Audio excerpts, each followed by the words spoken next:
Chapter 1634, Cloudwater Town. It wasn't until the 11th that Qiao Xian and Xiao Yunduan finally took a break and headed straight to Cloudwater Town with Li Xia and their companions. On the farmland in Cloudwater Town, land lay bare and untended. The earliest they could start cleaning and preparing the land would be February. Actual farming would commence when the weather warmed up, with the subsequent 2 rounds of spring rain nurturing the soil. Despite the barren fields, the manor was brimming with activity. Qiao Xian had become a favorite among the children, who adored her warmth and the abundance of sweets, snacks, and fruits she shared. Qiao Xian enjoyed preparing various foods. With a sizable crowd around, cooking might be inconvenient, but barbecue, dumplings, buns, and steamed rice cakes proved to be practical choices.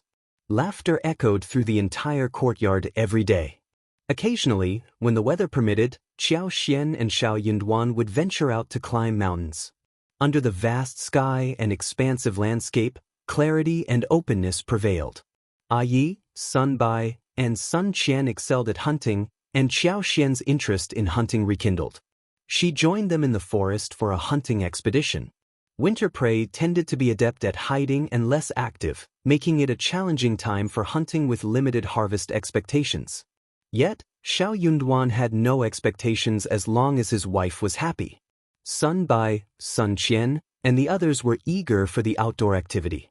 Additionally, Liu Fu, Guan, and several others formed a sizable team. With Qiao Xian leading the way, even winter hunting promised a fruitful outcome. After successfully hunting more than 10 pheasants and rabbits, Sun Bai and the others were elated. They discovered a surprisingly abundant array of prey in the forest near Cloudwater Town. It turned out to be an excellent hunting ground. Their luck today was exceptionally good.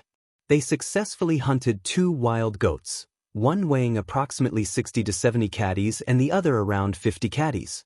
Gleefully, they carried their prized catches back. Upon returning to the farm, a crowd gathered to witness the commotion. Qiao Xian reserved a leg of lamb, some lamb chops, mutton, and haggis for themselves, while the rest was handed over to the women in the large kitchen for cooking the next day. Joy radiated through the farm. Zheng Sang and the others joined Qiao Xian and Xiao Yunduan for dinner. Fresh lamb bones were stewed along with the mutton, and a hearty bowl was served with cabbage, vermicelli, scallions, and coriander. The enticing aroma wafted throughout the yard.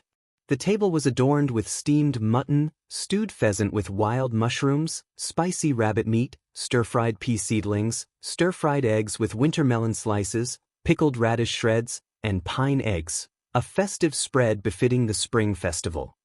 Qiao Xian and Xiao Yunduan departed on the 18th day of the first month. In the preceding days, news had spread across the farm that their old master and madam were leaving the capital. The tenants continued with their farming duties following the established routines, and their own farmers performed their assigned tasks. Adhering to Song's recommendation, Qiao Xian and Xiao Yunduan appointed Zhang Jie as the leader of this area. Zhao Shu would send periodic checks on Zhang Jie, and Qiao Xian provided a means for him to communicate with Zhao Shu. Zheng Sang and the others continued to reside on the farm, receiving wages according to the terms of their contract. During their time on the farm, Zheng Sang and the others enjoyed a tranquil and secure life. They harbored no worries about securing hard work or food for the next day. Grateful and trusting, they held Qiao Xian and Xiao Yunduan in high regard. If you find any errors, ads pop up, ads redirect, broken links, non-standard content, etc., please let us know reports so we can fix it as soon as possible. Chapter 1635. Planning to accompany. Upon learning that Xiao Yunduan was slated for a transfer, reluctance hung in the air among the community. Curious children persistently inquired about Qiao Xian's return to the capital, unable to bear parting with Xiao Yunduan. To them, the notion of An's province held no significance, and they assumed Lord Xiao's relocation was merely a result of a promotion to another place. In contrast, Zheng Sang, Lu Changming, Wu Guan, and the others were familiar with Anzizhou. However, they chose not to disclose the details to the broader group, deeming it unwise to stir emotions. Even if others were aware, it wouldn't alter the situation. Ignorance, in this case, seemed preferable. Yet, they couldn't remain idle. After deliberation, Zheng Sang proposed that Lord Qiao and Madame Qiao required assistance while out of town. Consequently, he decided to bring some capable individuals, along with good seedlings, to An's province with Xiao Yunduan and Qiao Xian. Despite Xiao Yunduan's gratitude, Zheng Sang and the others insisted on accompanying him. Recognizing their capabilities and self-defense skills, Xiao Yunduan accepted their offer with thanks. Zheng Sang chuckled heartily. "Lord, you're too polite. This is what we should do." Since their arrival at the farm, Zheng Sang had consistently addressed Qiao Xian and Xiao Yunduan as Madam and Lord. The couple had provided shelter and stability to over 70 individuals, offering them a prolonged period of contentment. In their time of need, turning a blind eye and reveling in peace would be inhumane. Moreover, after years of confinement, the group was eager to explore the world beyond. Following thorough discussions, Zheng Sang and the others decided that Zheng Sang, Wu Guan, and Yang Mu, a returning army veteran, would be accompanied by 10-year-old Lu Qian, Mo Li, Lu Fu, Madame Song, Shower, Qing Lian, Ms. Miao, and Qiao Qiao, a total of 11 people. If Xiao Er expressed the desire to go, Ms. Song wouldn't hinder her son. Naturally, she would follow suit. Ms. Miao took the initiative to join, being close to Ms. Song. With a companion in tow, it would be convenient for household tasks and organizing for the journey. Qiao Qiao, unable to bear parting with Qing Lian, was overjoyed. Thus, the decision was finalized. Lu Changming, Song Guangyao, and others stayed at the manor to attend to the remaining people and manage the estate. With the decision made, preparations were underway. Given the considerable distance, procuring a carriage became imperative. A pre-made one wouldn't suffice. Modifications were needed to enhance sturdiness and comfort. 11 people would require at least 3 carriages, 2 for seating and 1 for luggage. Qiao Xian initially thought 4 carriages would be more comfortable, but Zheng Sang and the others argued that 2 would suffice. With the need for alternating drivers, having too many carriages would prove inconvenient. The packing was minimal, just a few clothes and essentials. After a discussion with Xiao Yunduan, Zheng Sang decided to take a few men with him to An's city to gather information, ensuring Xiao Yunduan and the others wouldn't be entirely clueless. This plan was agreed upon.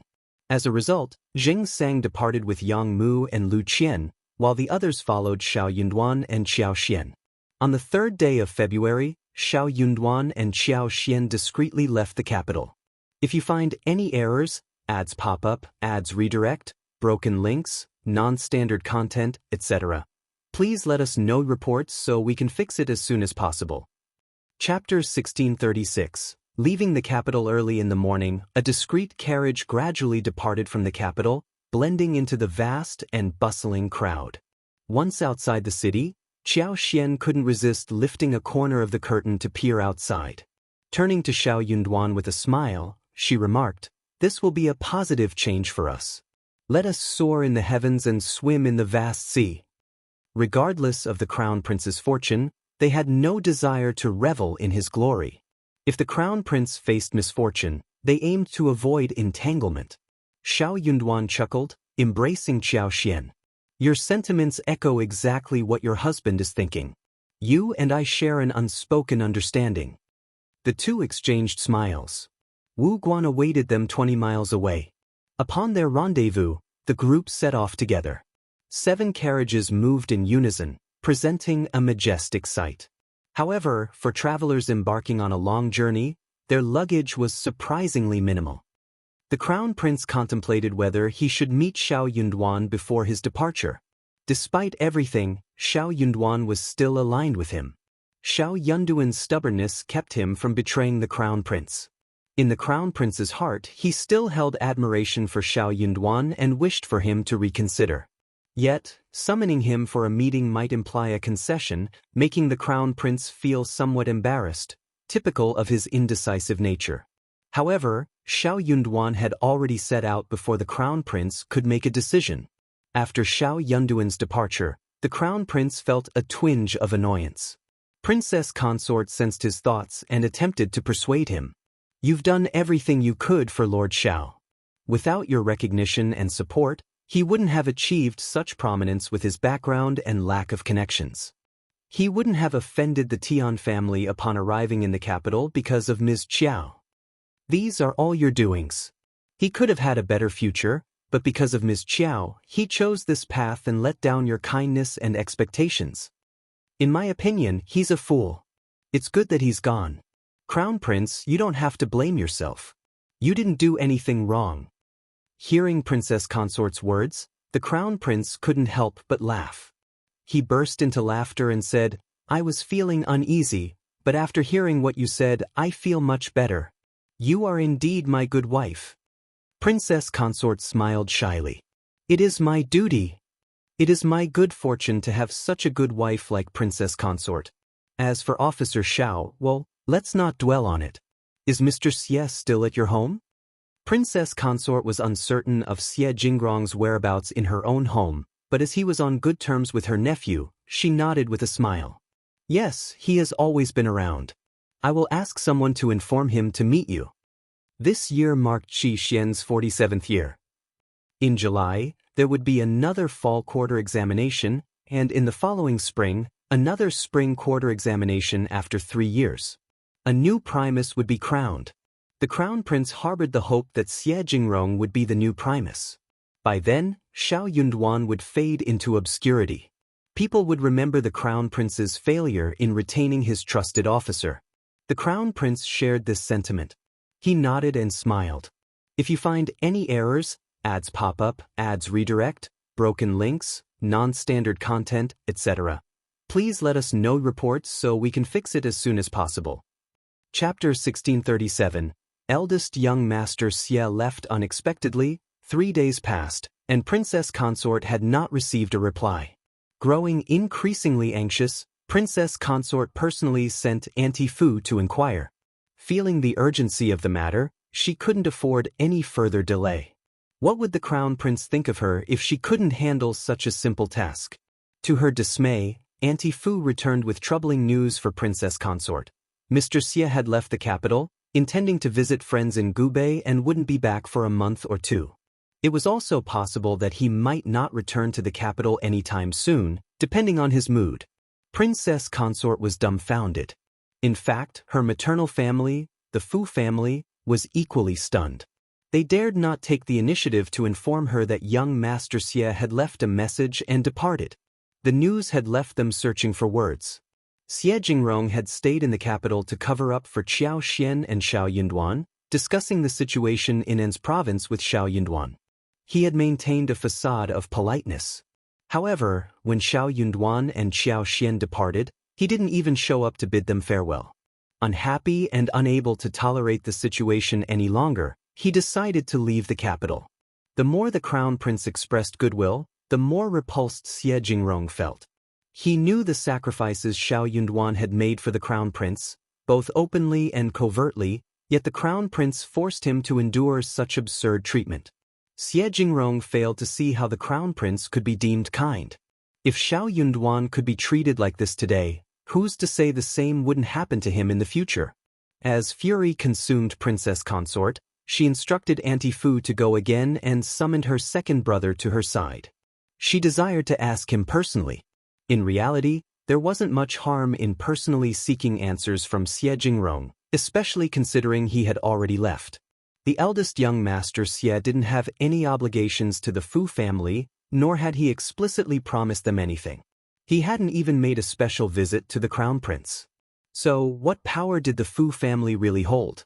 With no other option, Princess Consort instructed her second brother to dispatch more men to Gubei and retrieve Xie Jingrong as swiftly as possible. Regardless, he had to meet the Crown Prince first. Princess Consort regretted her delayed action. Initially, she felt reassured, thinking Xie Jingrong intended to join the Crown Prince, so there was no rush. She anticipated him visiting her.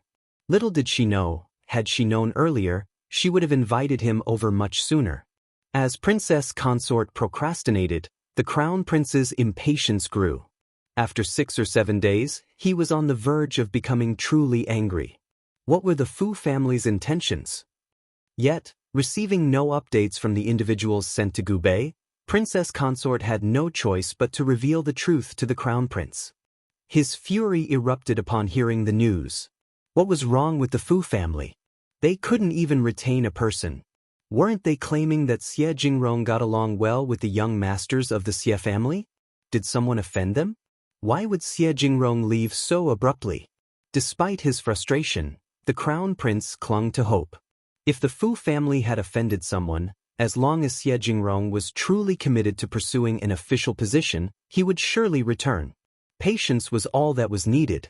Crown Prince scolded Princess Consort, instructing her not to offend Xie Jingrong when he returned. Additionally, he emphasized the importance of reporting any issues promptly rather than concealing them. Princess Consort inwardly sighed in relief, promptly agreeing to the Crown Prince's instructions. If you find any errors, ads pop up, ads redirect, broken links, non-standard content, etc., please let us know reports so we can fix it as soon as possible. Chapter 1638.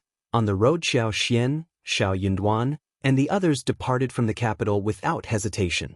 3 days later, they had already distanced themselves significantly, covering over 700 miles of travel. Fatigue set in, prompting them to slow down. They adopted a more leisurely pace, not setting off early each day and checking into a hotel around 4 in the afternoon. An's province lay in the southeast of the Great Qin Empire. To travel south from the capital, one had to take a dry road, covering approximately 2,600 kilometers. Under normal circumstances, the journey would require around 20 days. Heading south proved more challenging, especially as they entered territories marked by crisscrossing mountains and ridges. Traveling 100 miles a day was the carriage's limit, and sometimes it was even less. Qiao Xian, Xiao Yunduan, and their companions anticipated spending at least a month on this leg of their journey. Fortunately, they had ample time before assuming office. They only needed to arrive within 2 months, allowing them to progress slowly. The extended trip proved enjoyable. Passing through vibrant towns with distinct local characteristics, they would settle down early. This allowed them time to explore local markets, savor regional delicacies, and purchase items for the road. However, transporting local specialties proved challenging due to the journey's length. In the blink of an eye, they transitioned from the expansive northern plains to mountainous terrain. Endless mountains unfolded before them, verdant and lush. Springs and waterfalls occasionally punctuated the scenery. Cliffs towered high, creating natural barriers. As they traversed remote mountain paths, encounters with wild sheep, boars, and various other beasts became commonplace. The flapping wings of frightened pheasants and birds added to the natural spectacle. On one occasion, they even spotted a large white-fronted tiger crouched on a distant cliff, stirring excitement among the group. Considering their combined strength, confronting a large tiger posed no problem for them. Had it not been for the distance and time constraints, Sun Bai, Sun Qian, Yi, and others would have eagerly tested their mettle against the formidable feline. As they journeyed further south, the temperature gradually rose. The landscape transformed with the flourishing of grass, the flight of orioles, and the blooming of various wildflowers. The mountains and wilderness turned into a captivating scene, adorned with colorful blossoms that complemented the young leaves and fresh grass. The air carried a melange of fragrances, flowers, grass, leaves, soil, and the warmth of the spring sun, refreshing the senses, inducing joy, and expanding their horizons. Their group, venturing into An's province, was likely unprecedented. Xiao Yunduan had severed ties with the crown prince, making him appear unlikely to rise again in the eyes of others. For the next few years, he was perceived as a non-threatening figure. In these circumstances, Xiao Yunduan enjoyed a sense of security. No intelligent prince would attempt to scheme against him at this juncture. Being the emperor's primus, Xiao Yunduan remained a figure of significance, and the emperor might remember him at any moment. Therefore, it made more sense for potential rivals to focus on gaining favor within the imperial court rather than plotting against him. With this understanding, Xiao Yunduan and his men approached the journey with a relaxed mindset. Nevertheless, Sun Bai and Sun Qian remained vigilant. Daily, they assigned professional scouts to monitor any signs of abnormal activity. They strategically rested during the day, arranging their schedules with caution. If you find any errors, ads pop up, ads redirect, broken links, non-standard content, etc., please let us know reports so we can fix it as soon as possible. Chapter 1639. Added within a few days, Wu Guan and the others were completely swayed by Sun Bai and Sun Qianxin, readily following their orders. During their journey, as they passed through bustling towns, the group visited brokers to scout for potential talents. Qiao Xian and Xiao Yunduan had limited personnel at their disposal, and Song's experience, along with Qing Yan's versatility, were insufficient. By the halfway point of their trip, they had essentially acquired everything they needed. 4 new girls named Kai Hua, Kai Yue, Kai Ming, and Kai Yun, aged between 12 and 14, joined the group. Li Chuan and Li Xia took charge of looking after them. Upon reaching their destination, Li Qiao and Li Xia would serve as Qiao Xian's attendants, managing internal and external affairs, while the 4 girls handled miscellaneous tasks. Mian Mian, having worked as a street vendor from a young age, proved to be intelligent and adept at quick-witted tasks. Qiao Xian, impressed with her capabilities, decided to mentor her. Mian Mian made significant progress in accounting, and Qiao Xian planned to gradually entrust her with account books and some properties. Mian Mian's enthusiasm for the job was evident, her eyes lighting up when handling calculations. In this respect, Li Xia and Li Qiao couldn't compare. They found accounting challenging, and although Qiao Xian had tried teaching them before, she eventually gave up. 2 more families, Xia Sanzhao and his wife with a pair of children, and Kaiyu's parents, were added to the group. Qiao Xian named the 4 page boys Jia, Yi, Bing, and Ding, around 13 or 14 years old, and assigned them to Songshi. Sun Bai and Sun Qian aimed to select promising individuals for martial arts training, but they only identified 3, all under the age of 12. As a result, the entire team nearly doubled in size, requiring 3 additional carriages. Fortunately, the remaining journey was not extensive, and in a few days, they would reach their destination. On a particular day, Qiao Xian's secret could no longer be concealed. She was pregnant, nearly 3 months along. She had kept this information from Xiao Yunduan, fearing that if he knew, he would hesitate to leave the capital. Despite initial worries, Qiao Xian found solace in the belief that her superpower would safeguard her child. When Xiao Yunduan heard the news, he was stunned.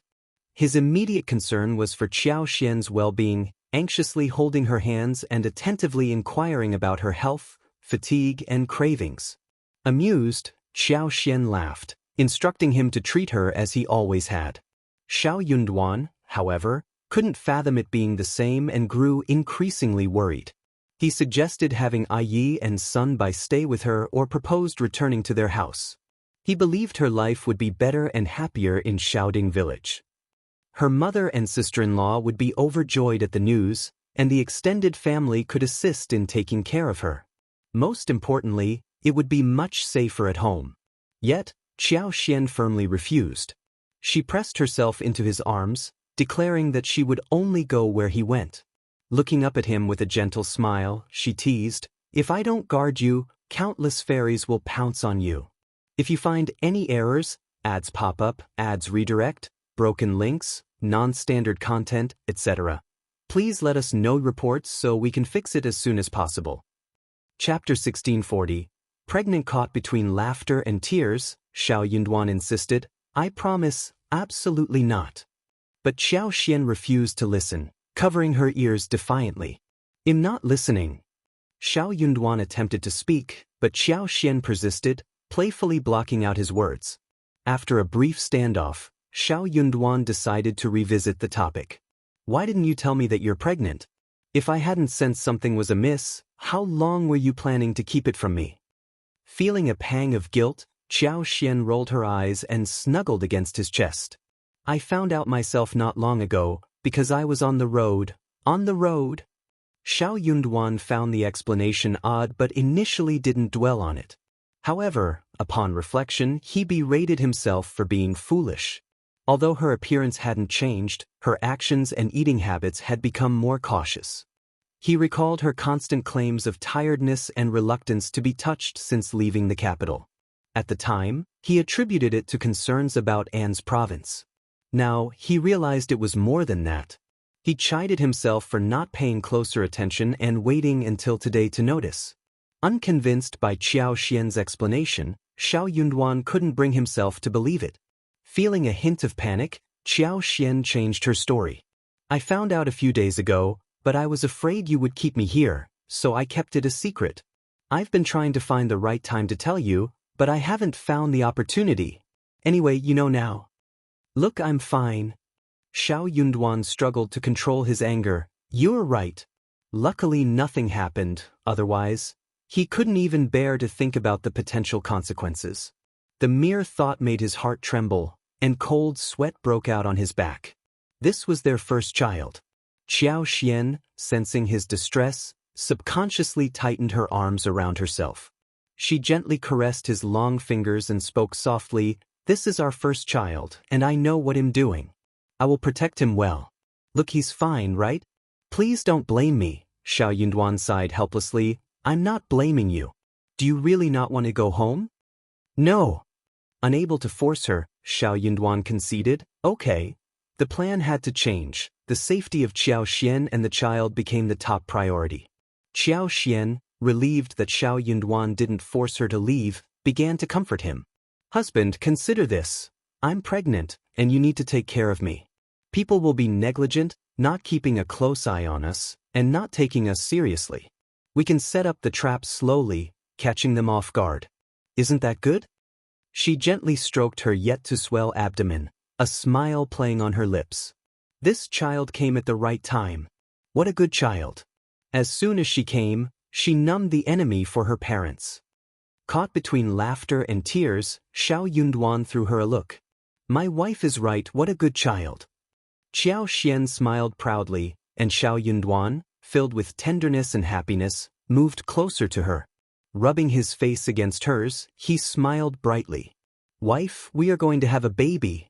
We are already on the way to having a child." Yes, I was wrong. We are already on the way to having our child." He laughed happily. "We are finally on the way to having a child. If you find any errors, ads pop up, ads redirect, broken links, non-standard content, etc., please let us know reports so we can fix it as soon as possible." Chapter 1641. Be careful. Qiao Xian's heart melted as well. She looked up at him with a smile and couldn't help but kiss him. "Husband, have you been waiting for this child for a long time?" Qiao Xian leaned against Xiao Yunduan and asked slowly. "Of course not." Xiao Yunduan burst into laughter and took her in his arms. "We will have a child sooner or later." Qiao Xian almost asked what if she was not able to give birth, but then she realized that what she said was inauspicious. The baby in her stomach was so aggrieved. So she changed her words and said with a smile, "Yes, I think so too." After some thought, she added, "I want to have a girl and a boy." Xiao Yunduan smiled, looking even more gentle. "I want to. Let's work hard." Qiao Xian burst into laughter and blushed. Still concerned, Xiao Yunduan asked someone to get a doctor to check on her.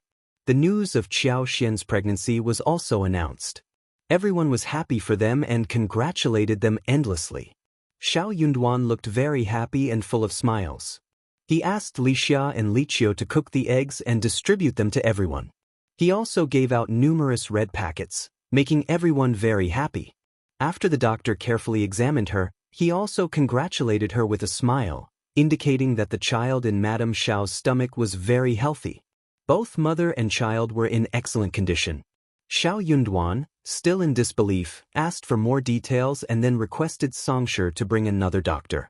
He only felt at ease when the two doctors confirmed the same result. Caught between laughter and tears, Qiao Xian said to him with a smile after the second doctor left, "Are you relieved now?" Xiao Yunduan looked at her with a smile. How could he be assured? They still had to travel. Although the doctor said that as long as she walked slowly, took care of herself on the way, paid attention to rest, and checked regularly, she should be fine. In this situation, she didn't even need to take pregnancy-stabilizing medicine. However, this was his wife and son after all. No matter how well the doctor spoke, he couldn't remain calm when he thought of the journey. As for what his unreliable wife said about, just like before, that was even more impossible. Other officials' wives were pregnant. Who didn't serve them well? Who was like his wife? She was actually still traveling. Just thinking about it made his heart ache. It was really too unfair to her. Thinking of this, Xiao Yunduan took care of her carefully. From this day onwards, the group's speed clearly slowed down. They had initially covered a day's journey, but now, it took 2 days.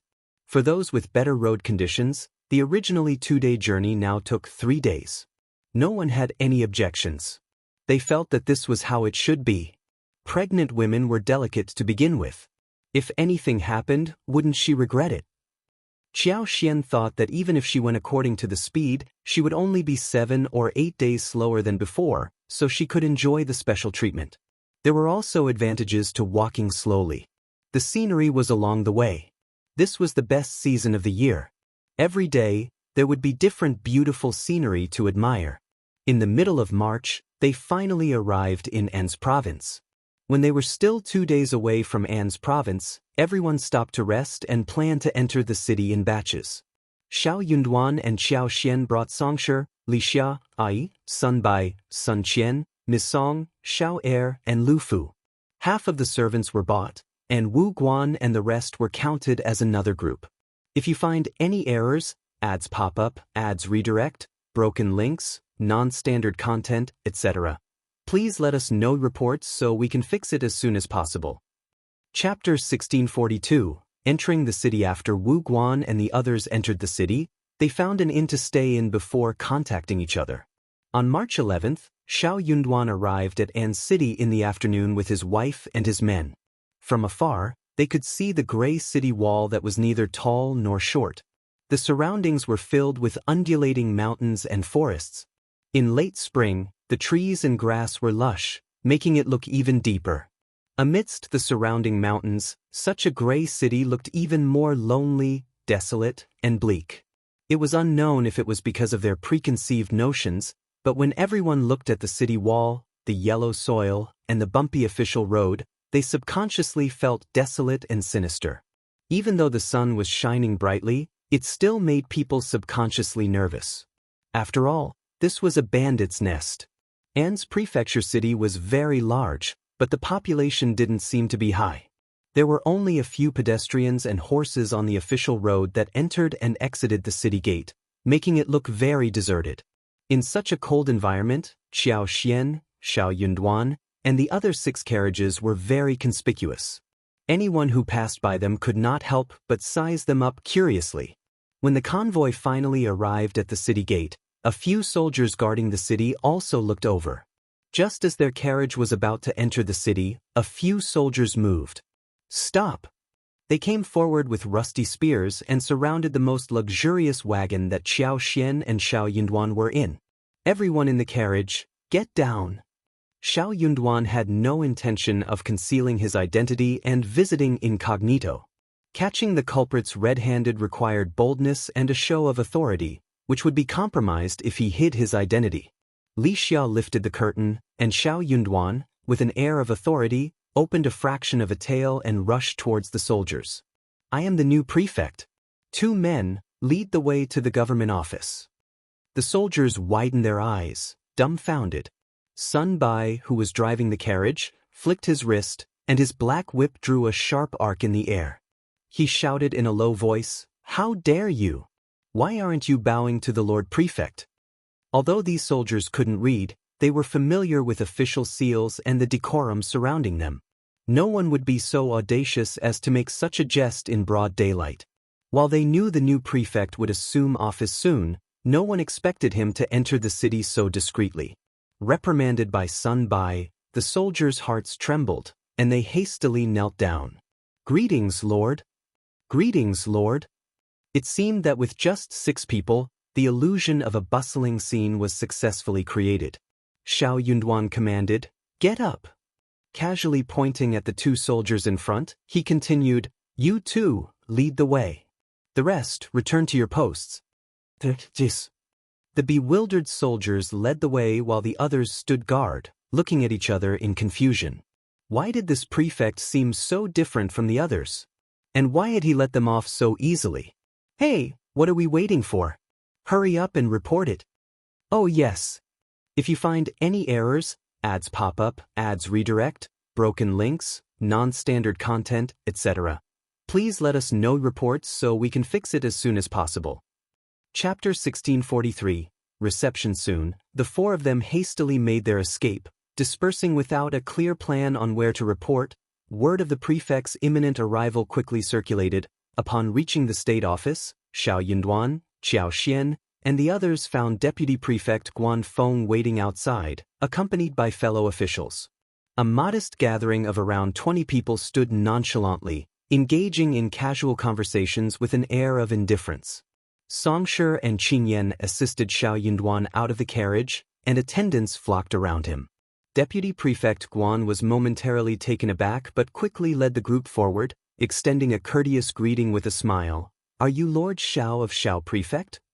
Xiao nodded. Yes, I am. Greetings, Lord. Greetings, Lord. Deputy Prefect Guan promptly bowed with a smile. I've eagerly awaited Lord Qiao day and night. You finally arrived. My lord, you're too discreet. It would have been better to send notice ahead, allowing me to greet you outside the city upon receiving the news. It wasn't intentional. We were pressed for time. Please forgive us, Lord. Understanding Xiao, looking fatigued, nodded. I appreciate your understanding. You may go for now, we can discuss matters later. Deputy Prefect Guan, is it? Lead me to the back office. Yes. My lord, please come in. You must be exhausted from the journey. Head to the back office and rest. Deputy Prefect Guan eagerly nodded, dismissing everyone. He then guided Xiao and the others to the rear entrance of the government office. In his 40s or 50s, Deputy Prefect Guan possessed a sturdy, middle-class physique with slightly dark skin. His thick, black eyebrows overshadowed his pupils, creating a distinctive appearance.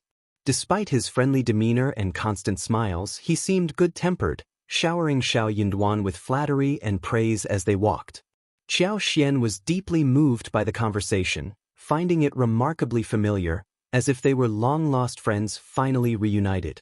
As they strolled through the back office, they entered the courtyard, where a few servants from the back office warmly greeted them. Deputy Prefect Guan rushed to summon them for assistance with the horses and luggage, but Songshi intervened. With a friendly smile, Songshi spoke, Our lord and madam have minimal luggage. We can handle it ourselves. There's no need to trouble everyone. The servants turned their gaze toward Deputy Prefect Guan. Observing Xiao silence, Deputy Prefect Guan burst into laughter and exclaimed, In that case, thank you all for your efforts.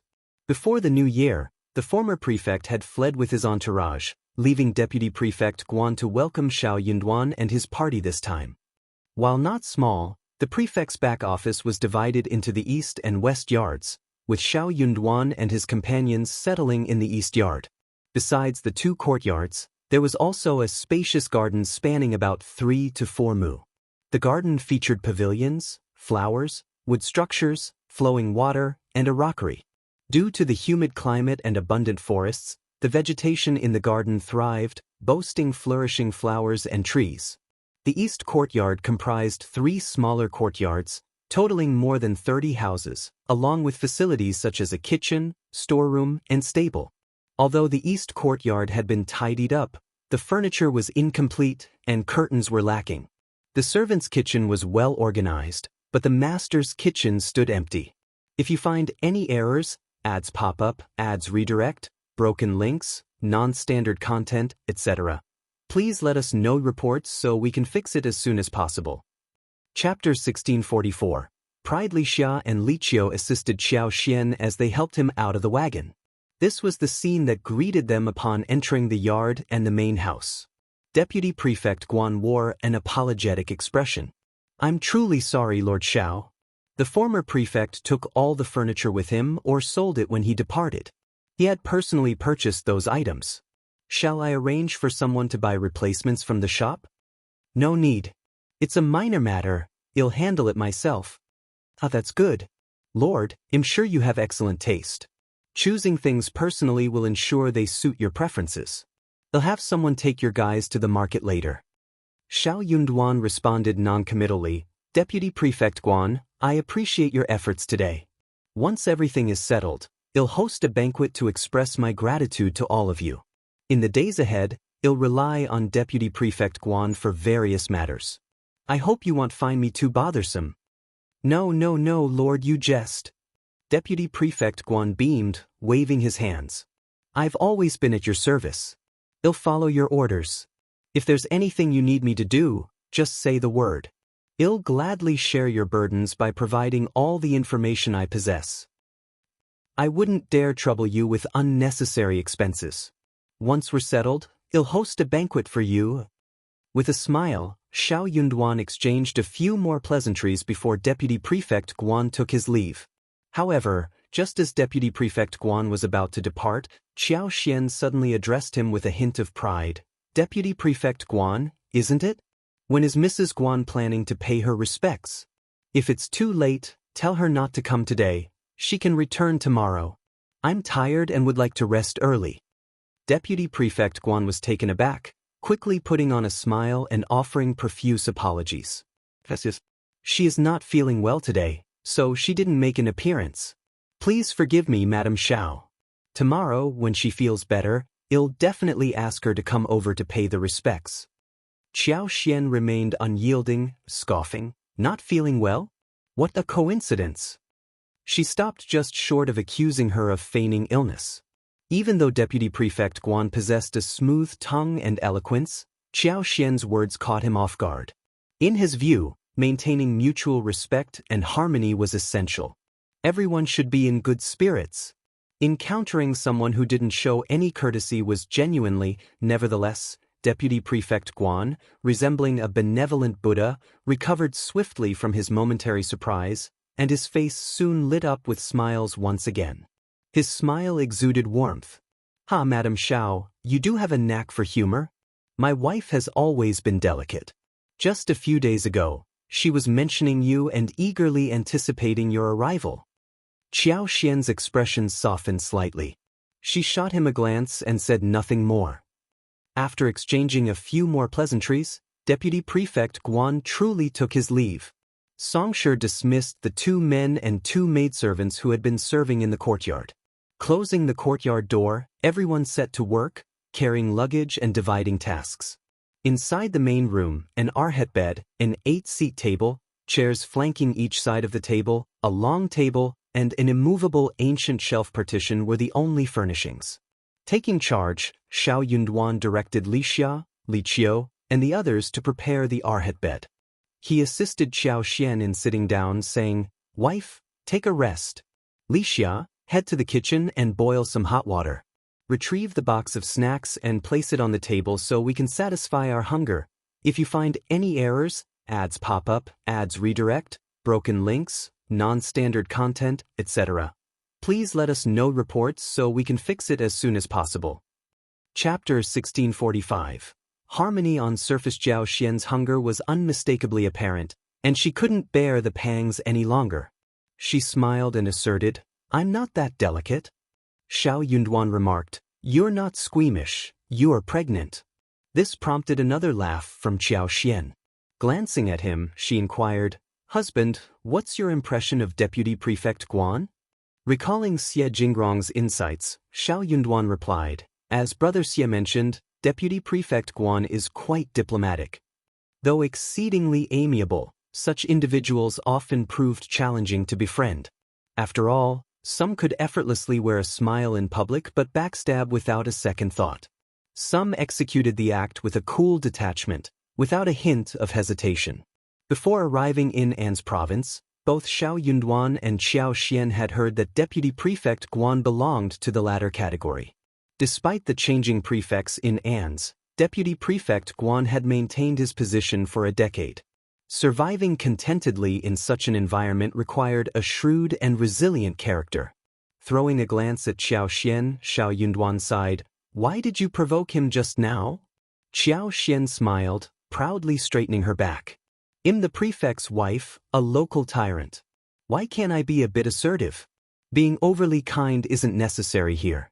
Initiating a confrontation, Putting someone in their place, or establishing dominance provides an advantageous position. Let them understand that I'm not someone to be trifled with. It will help them exercise restraint. Didn't we agree on this? Xiao Yunduan sighed with a helpless smile. While they had discussed such strategies before, he hadn't anticipated Xiao Xian's pregnancy. Now aware of her condition, he preferred avoiding unnecessary risks. His current priority was to lead a stable and conservative life until after she gave birth. However, he hadn't found the time to discuss this with her during the journey. Initially, she had intended to settle in quietly. Little did he expect her to deliberately stir trouble and embarrass others the moment they arrived. Facing her question now, Xiao Yunduan refrained from blaming her for her impulsiveness and instead commended her, saying, "My wife has an excellent memory, I haven't thought of it yet." Qiao Xian felt a surge of pride. Xiao Yunduan spoke gently, "Regardless, you are carrying a life inside you now. Always prioritize your well-being and that of our child and mother. We can address everything else later, but your safety is paramount." Qiao Xian's heart warmed, and she gazed down at her belly with a smile. "Don't worry, I'll protect him." Her concern for her child surpassed everything else. Without the protection of her superpower, she might not have acted so impulsively. Although the superpower's energy had halved, Qiao Xian felt reassured, sensing that the other half was safeguarding the baby in her womb. Li Xia poured hot water and arranged snacks on the table. Xiao Yunduan tasted the tea, offering it to Qiao Xian. Thirsty and hungry, Qiao Xian ceased talking, focusing on drinking water and eating.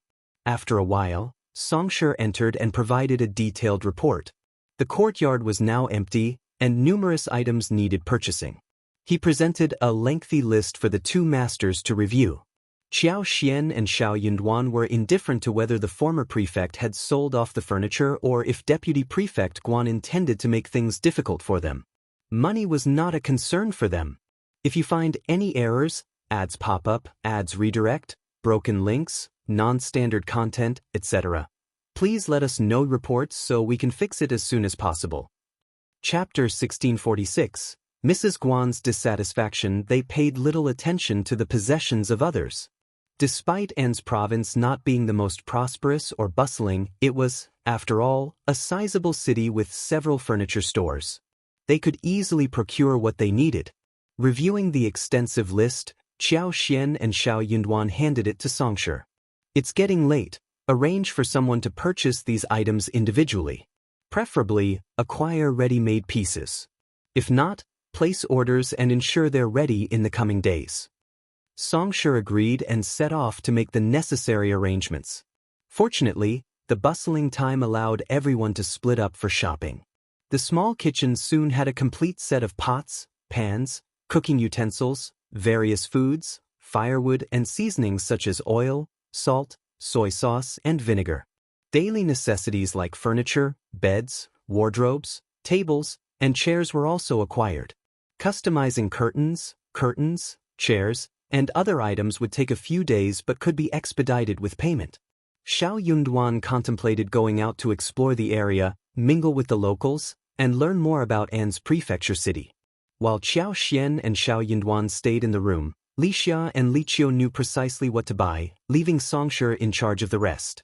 They instructed Qin Yan to reserve a few tables of dishes from a nearby restaurant to be delivered later when dinner time approached. With the day drawing to a close, preparing a home-cooked meal would be impractical.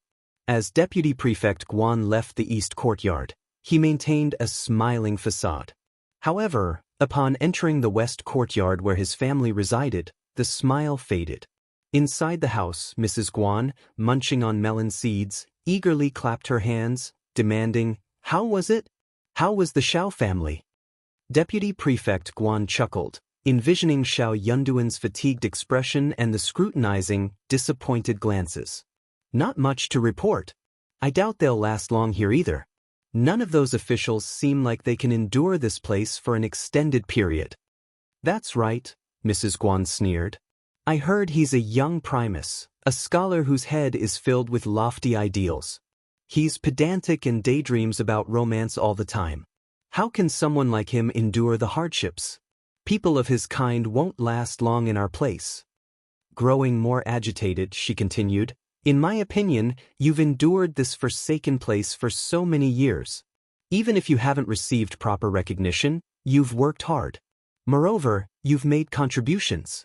Without you, would this place have remained stable for so long? The position of the prefect should have been rightfully yours a long time ago. I don't understand what the imperial court is thinking. These prefects come and go like a revolving door, treating this place like a market. Yet, the imperial court keeps sending people one after another. I want to see when the imperial court will wake up. Only then will I know that you are the most suitable to be the prefect. Hearing this, Deputy Prefect Guan felt a twinge of indignation. Another superior had arrived, and this immediate comparison fueled his frustration. Waving his hand dismissively, he said, Enough, there's no need for such talk. The imperial court has its own considerations. As for me, I'll just focus on doing my job. Mrs. Guan sneered again. These prefects who come and go like a revolving door are mere decorations. The clay bodhisattva in the temple that can breathe is all thanks to you. Deputy Prefect Guan frowned, feeling even more exasperated. Enough, don't say such things. I'm just a deputy prefect. Prefects' matters are inherently my concerns. Discuss these matters within the house. Don't spread rumors outside. If you find any errors, ads pop up, ads redirect, broken links, non-standard content, etc., please let us know reports so we can fix it as soon as possible. Chapter 1647, Contempt. It was inconceivable for her to spread baseless rumors. Instead, she chose to lament everywhere about how her old master was overworked and exhausted. She painted a picture of his daily struggles, emphasizing how he was so busy that his feet barely touched the ground upon waking. Often, he didn't even have time to eat, and she couldn't leave him alone. She had to make decisions and follow his instructions. She expressed genuine concern that if this continued, his health might suffer. Mrs. Guan smiled, saying, Old master, don't worry. It's not that I don't understand the seriousness of the situation. I'm just indignant on your behalf. I only gossip at home. If the family forbids me from speaking, I'll feel suffocated. Deputy Prefect Guan shared her sentiments. By the way, you should meet Madame Qiao tomorrow or the day after. Deputy Prefect Guan smirked as he recounted Qiao Xian's words. Mrs. Guan erupted in anger. What did you say? That woman. She wants me to pay my respects to her? Who does she think she is? She wants to impose herself on me. I'm utterly disgusted. Just wait, I'll teach her a lesson. I'll show her who holds the reins in An's province. Deputy Prefect Guan chuckled. Wife, calm down. Although it's distasteful, isn't it easier to handle someone who doesn't hold back? On the surface, you can just appease her with a few pleasant words. After all, once she's appeased, won't she still be under your influence? Mrs. Guan's heartbeat quickened. Reflecting on it, that did seem to be the case. Madame Qiao must be foolish to speak so brazenly in front of her old master. Such a person was indeed more manageable. However, Mrs. Guan's discomfort returned when she considered Madame Qiao's arrogance, impoliteness, and sense of superiority. I must teach her a lesson. Otherwise, I'll truly be repulsed. This time, Deputy Prefect Guan remained silent, only cautioning, don't go too far. It won't be good if we end up in a feud. Mrs. Guan sneered, replying, Don't worry, old master. In the east courtyard, there was an ample supply of funds and labor. Before long, the purchased items were transported back one by one. Ms. Miao, Ms. Song, Xia Sanzheo's wife, Caillou's mother, and several other women efficiently organized the space, directing the unloading of items. The required rooms were swiftly filled with the purchased goods. Perhaps due to the abundance of mountains, forests, and high-quality wood in the area, the furniture surprised everyone with its excellent materials and craftsmanship. Li Xia and Li Qiao selected a set of quality furniture, and the owner gladly arranged for it to be delivered. There was an assortment of furnishings: 8 immortals table, chairs, chaise longue, long table, desk, bookshelf, walking bed, wardrobe, dressing table, round table, everything one could imagine. Having been with Qiao Xian for many years, Li Xia and Li Qiao knew her preferences well. As expected, Qiao Xian was highly pleased with the chosen furniture. With the furniture in place, curtains and drapes were partially sourced from the embroidery workshop and custom-made for the rest, ready in 3 days. Songshi also purchased several pots of flowers from the market, ranging in sizes and varieties, to adorn the house and courtyard. Qiao Xian and Xiao Yunduan, having brought a few pieces of furniture from the capital, placed them strategically to enhance the room's appearance and reduce the sense of emptiness. Beds and cabinets for the servants' quarters were easier to acquire, made from ordinary yet sturdy and durable fir wood. If you find any errors, ads pop up, ads redirect, broken links, non-standard content, etc., please let us know reports so we can fix it as soon as possible. Chapter 1648. Provoke. With all the tasks completed, dusk settled outside, and the lights began to illuminate the surroundings. The restaurant-delivered food arrived, and appreciating everyone's hard work, Qiao Xian asked Li Xia to convey the message for them to rest after dinner. Even though they had settled down, there were still numerous tasks awaiting them in the future. Sun Bai and Sun Qian, vigilant as always, arranged for guards to keep watch through the night. A serene night unfolded. Nestled in Xiao Yunduan's arms, Qiao Xian felt a sense of contentment. This was their home. The following morning, Qiao Xian freshened up and headed to the garden with Li Xia, Li Qiao, and Mian Mian. Meanwhile, Xiao Yunduan went to the front office to meet all the officers in the prefect's office. The garden, nurtured by Mrs. Guan, was thriving. Roses, gardenias, cuckoos, peonies, and crabapples were all in full bloom. The trees stood lush and green. In high spirits, Qiao Xian and her servants enjoyed a leisurely walk, a rare treat after the challenges they had faced on their journey. Qiao Xian's mischievous side surfaced. She suddenly felt the urge to provoke Mrs. Guan once again. Instructing Li Xia and the others to find a bamboo basket, Qiao Xian called Qing Lian, Qiao Qiao, and Kaiwe to pick the blooming flowers, roses, gardenias, and peonies.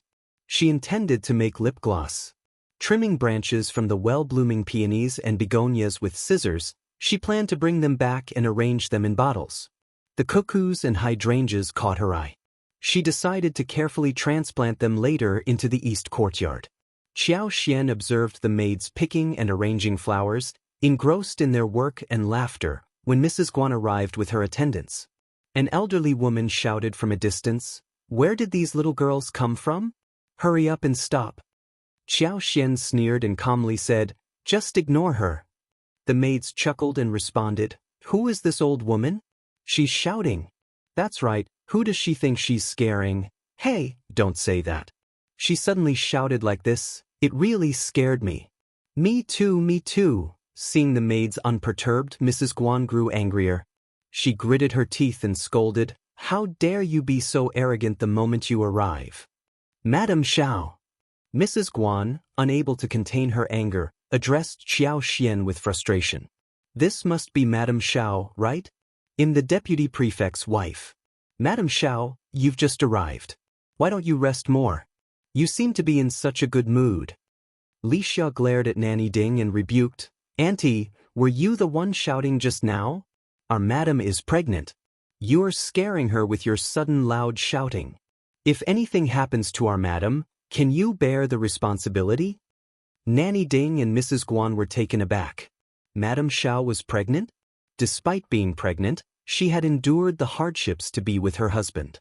Nanny Ding smiled. I didn't know that Madam Xiao was pregnant. I deserve to be scolded. Please forgive me, Madam Xiao. I'll be more careful in the future. I'm also concerned. These flowers were meticulously cared for by my wife.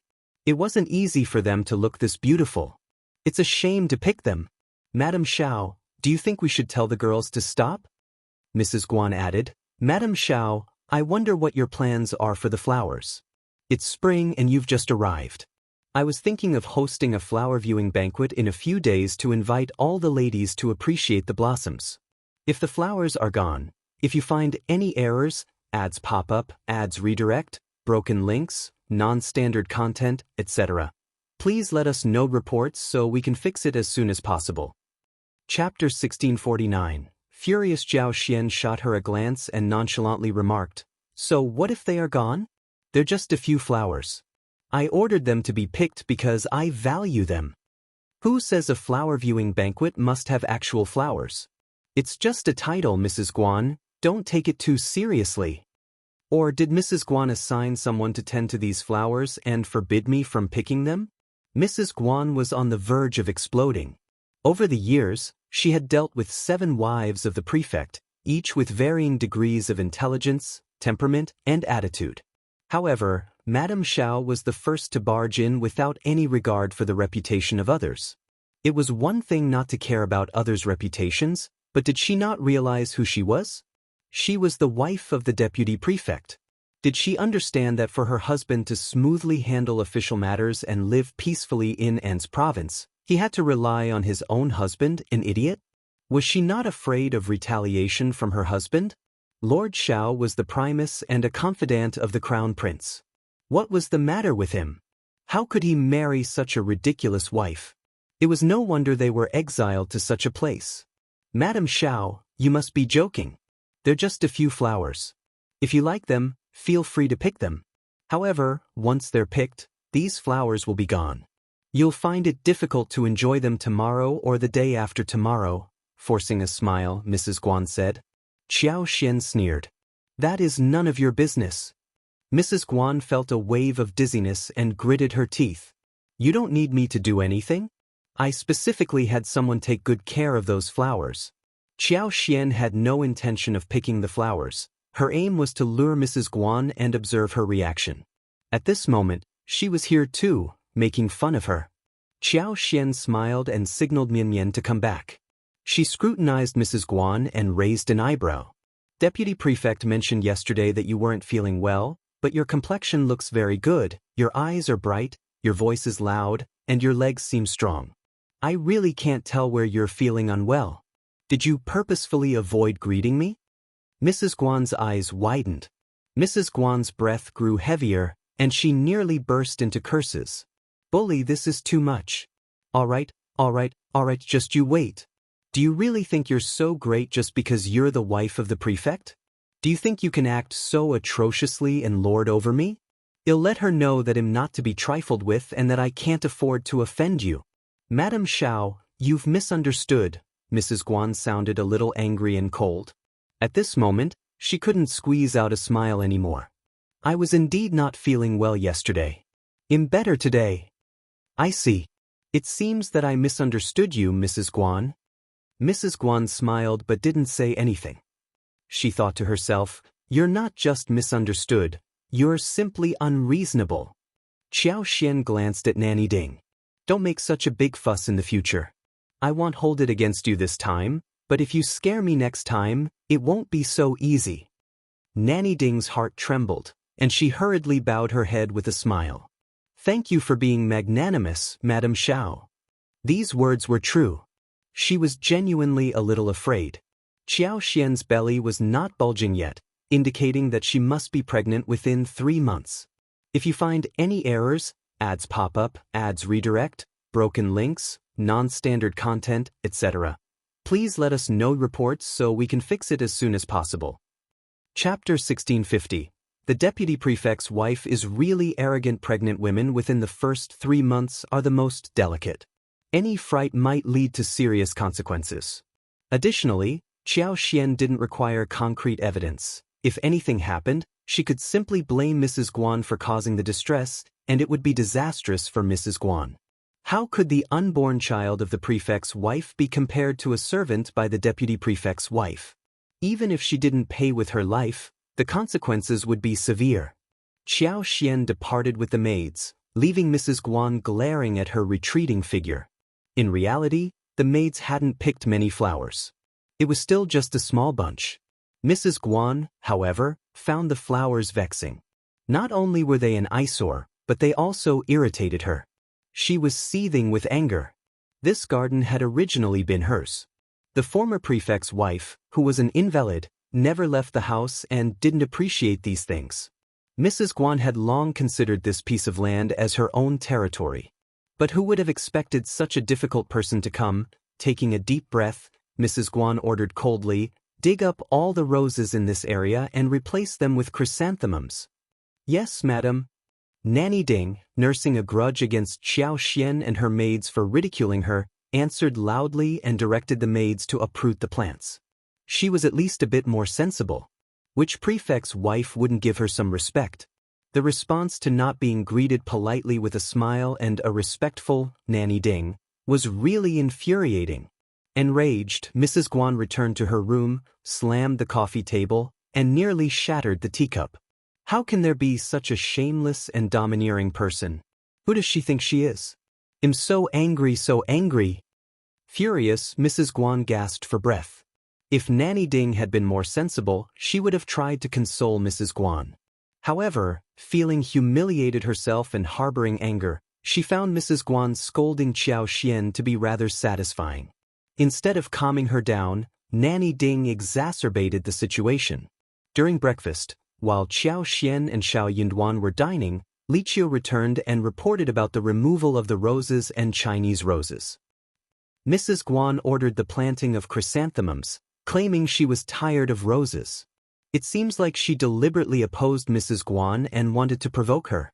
This Mrs. Guan is incredibly infuriating. Although Qiao Xian had been assertive, she hadn't demeaned or insulted Mrs. Guan. Asking someone to pick a few flowers wasn't a significant offense. At most, she had exchanged a few words with her. But had she done something wrong? When the prefect's wife arrived, the deputy prefect's wife, Mrs. Guan, pretended not to be aware and didn't even show her face. So, why couldn't Qiao Xian jest with her? It was preposterous. She hadn't come here to be mistreated. She was the prefect's wife, while Mrs. Guan was merely the deputy prefect's wife. Qiao Xian picked a few flowers in the garden and agitated her. How could Mrs. Guan slap her own face like this? It seemed like Mrs. Guan didn't take her seriously at all and treated this place as her personal territory.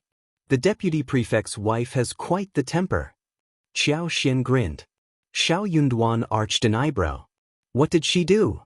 Qiao Xian smiled, hearing that he was ready to support her. It's nothing, my husband. Don't worry about these trivial matters. I can handle them. If you find any errors, ads pop up, ads redirect, broken links, non-standard content, etc., please let us know reports so we can fix it as soon as possible. Chapter 1651. Tu Bully Qiao Xian instructed Qiao, summon Kai Yun, Kai Yue, Ms. Song and Ms. Miao. Inform them to halt their work.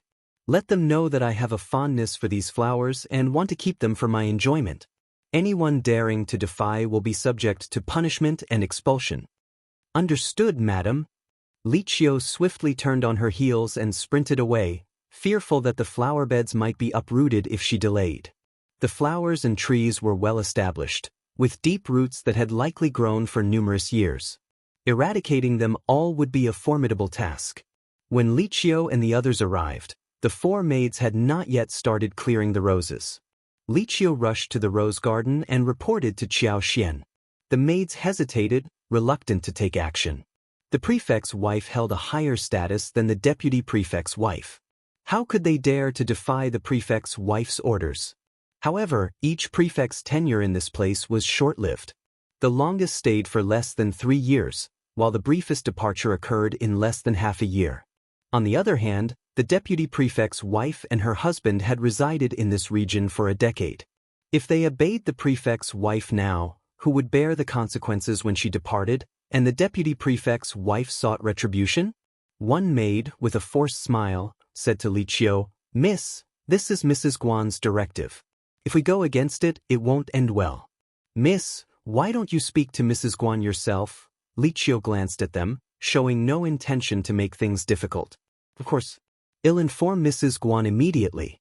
You may leave now. Thank you for your understanding, miss. Thank you, miss. The four maids felt relieved but remained standing hesitantly at the side. Qiao led Kai Yun and Kai Yue to the west yard, while Ms. Song and Ms. Miao stayed behind, engaging in conversation with the four maids. Despite being newcomers, they had no intentions of staying within their own boundaries. Since there were no servants in the east courtyard, they saw no reason not to socialize. With Qiao Xian's pregnancy, The east yard was off-limits. However, if they were to establish a presence in the west yard, building relationships with the existing staff was essential. Qiao, maintaining a polite tone, stood in front of Mrs. Guan. Yet, the very fact that she was here made Mrs. Guan so infuriated that her facial expressions seemed distorted. Inwardly cursing, Mrs. Guan pondered how Qiao Xian had boldly contradicted her earlier. She had even reprimanded her servants. Now, she couldn't even remove the flowers she had planted? She was obliged to stay because Qiao Xian liked them? This felt like bullying to Mrs. Guan, an unbearable injustice. Mrs. Guan harbored animosity towards all the prefect's wives, considering them intruders who had assumed her husband's position. She despised this place, so why did they come here? Their disdainful expressions were irksome. Yet, of all the prefect's wives, it was the current woman she loathed the most. "How considerate of you to let us keep them if Madame Xiao likes them," Mrs. Guan said through gritted teeth, attempting a smile that almost broke two of them. Internally seething, Mrs. Guan thought, "What else can I do? I'm only the wife of a deputy prefect. She's the superior official and can crush people. How can I reject someone who sends such brazen words through her servants?" Qiao, grinning, responded, "Thank you, Mrs. Guan. Our madam will surely be delighted." Mrs. Guan almost retorted with a sarcastic, "Bah." She refrained, wondering why she should care whether Qiao Xian was happy or not. Qiao and her companions returned to the garden, instructing the four maids to replant the roses that were about to be uprooted and distribute them. If you find any errors, ads pop up, ads redirect, broken links, non-standard content, etc., please let us know reports so we can fix it as soon as possible. Chapter 1652. Be careful. The four maidservants were relieved and readily agreed to the task. Qiao returned to report to Qiao Xian. Smiling, Qiao Xian turned to Xiao Yunduan, saying, "Husband, this is the life." Even in the capital, where Xiao Yunduan enjoyed fame and served as the crown prince's right-hand man, the couple was still overshadowed by more influential families. Though Qiao Xian wasn't one to suppress her emotions, she had to exercise caution. Regardless of her location, she found herself bowing to others. Now in An's province, as the prefect's wife, she held a superior position. Even if it was just a facade, couldn't she be straightforward? With her status, there was no need to beat around the bush. Xiao Yunduan indulgently smiled. Deputy Prefect Guan and his wife have deep roots in An's province after more than 10 years. My wife, you need to be vigilant when interacting with others. And make sure to bring Yi with you. The Deputy Prefect couple weren't virtuous, and Xiao Yunduan intended to settle scores with the Deputy Prefect soon. If his wife was going to challenge Mrs. Guan, he would be there to back her up. However, the possibility of Mrs. Guan seeking revenge covertly couldn't be ruled out, so caution was imperative. Qiao Xian nodded. "Rest assured, husband, I will." Xiao Yunduan added, "Furthermore, don't stoop to her level, and try to keep your temper in check.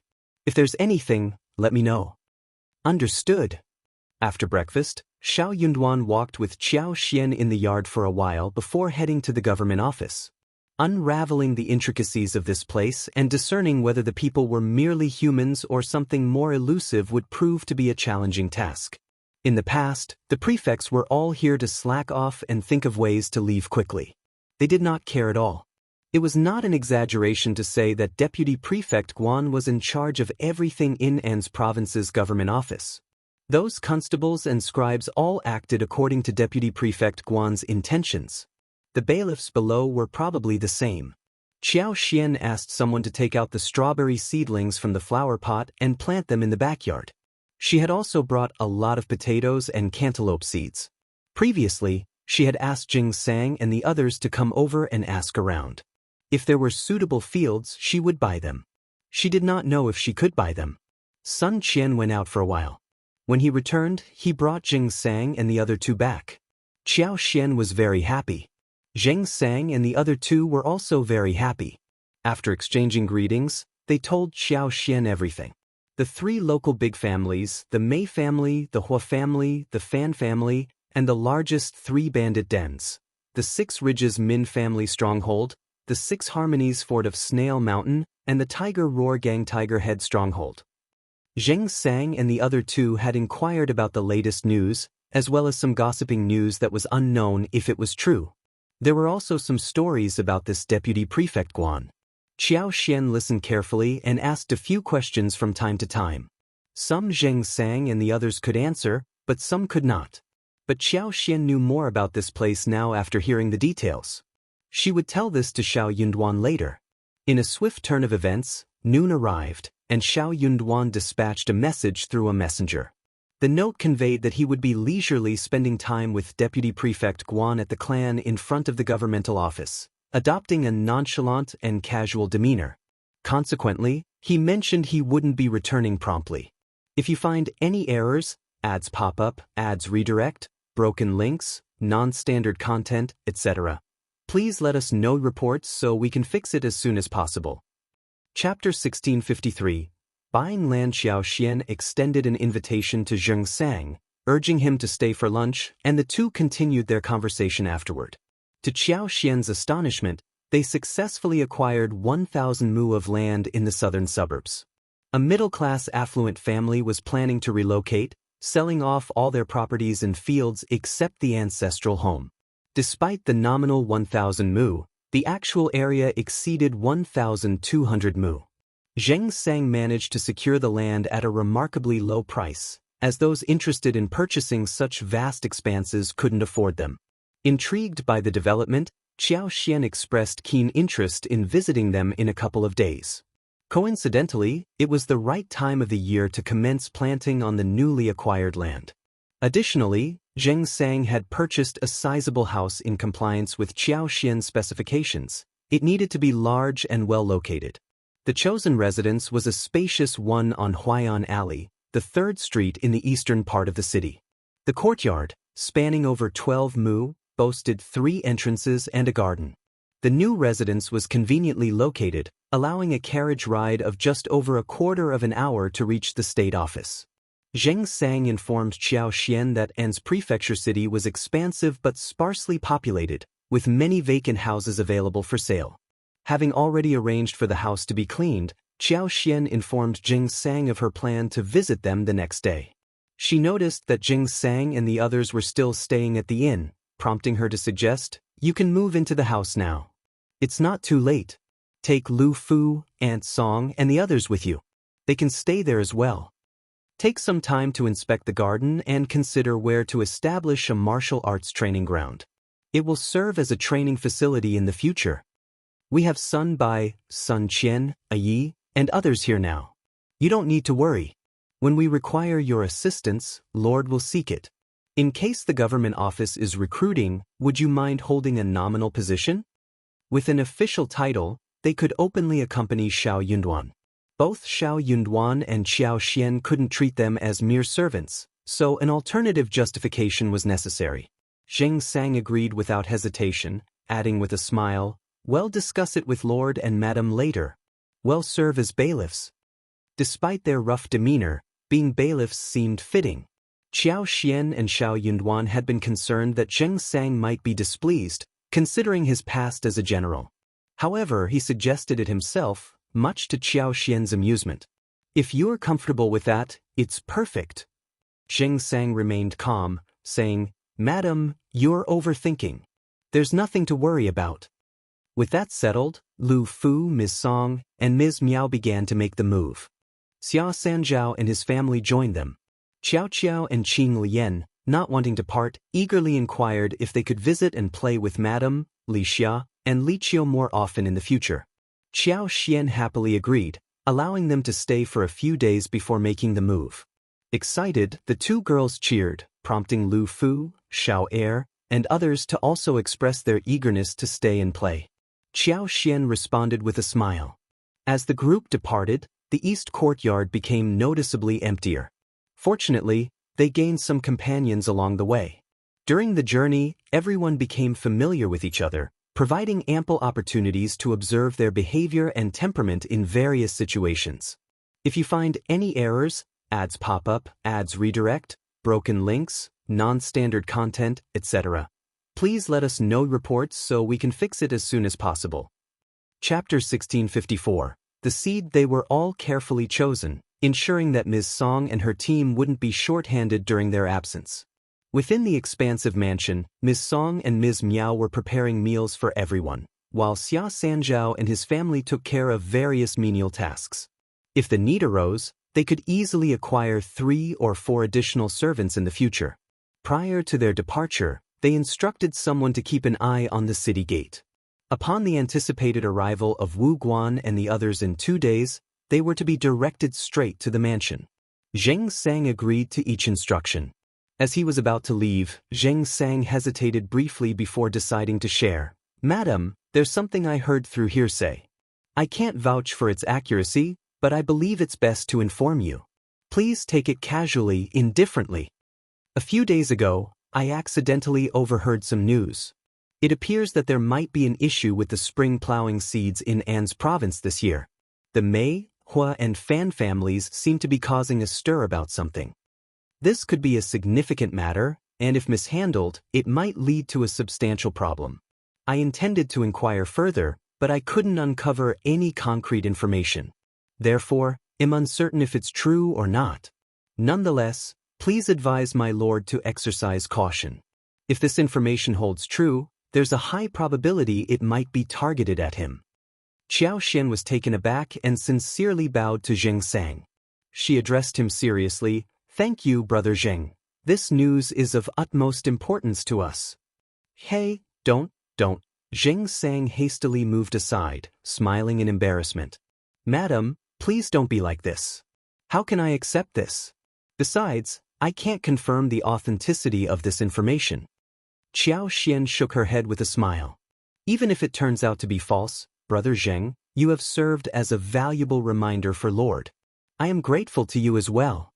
We must remain vigilant about this matter and make the necessary preparations." Feeding the people was a paramount concern. Without sustenance, all other considerations became inconsequential. Spring plowing was the most important thing of the year for the commoners.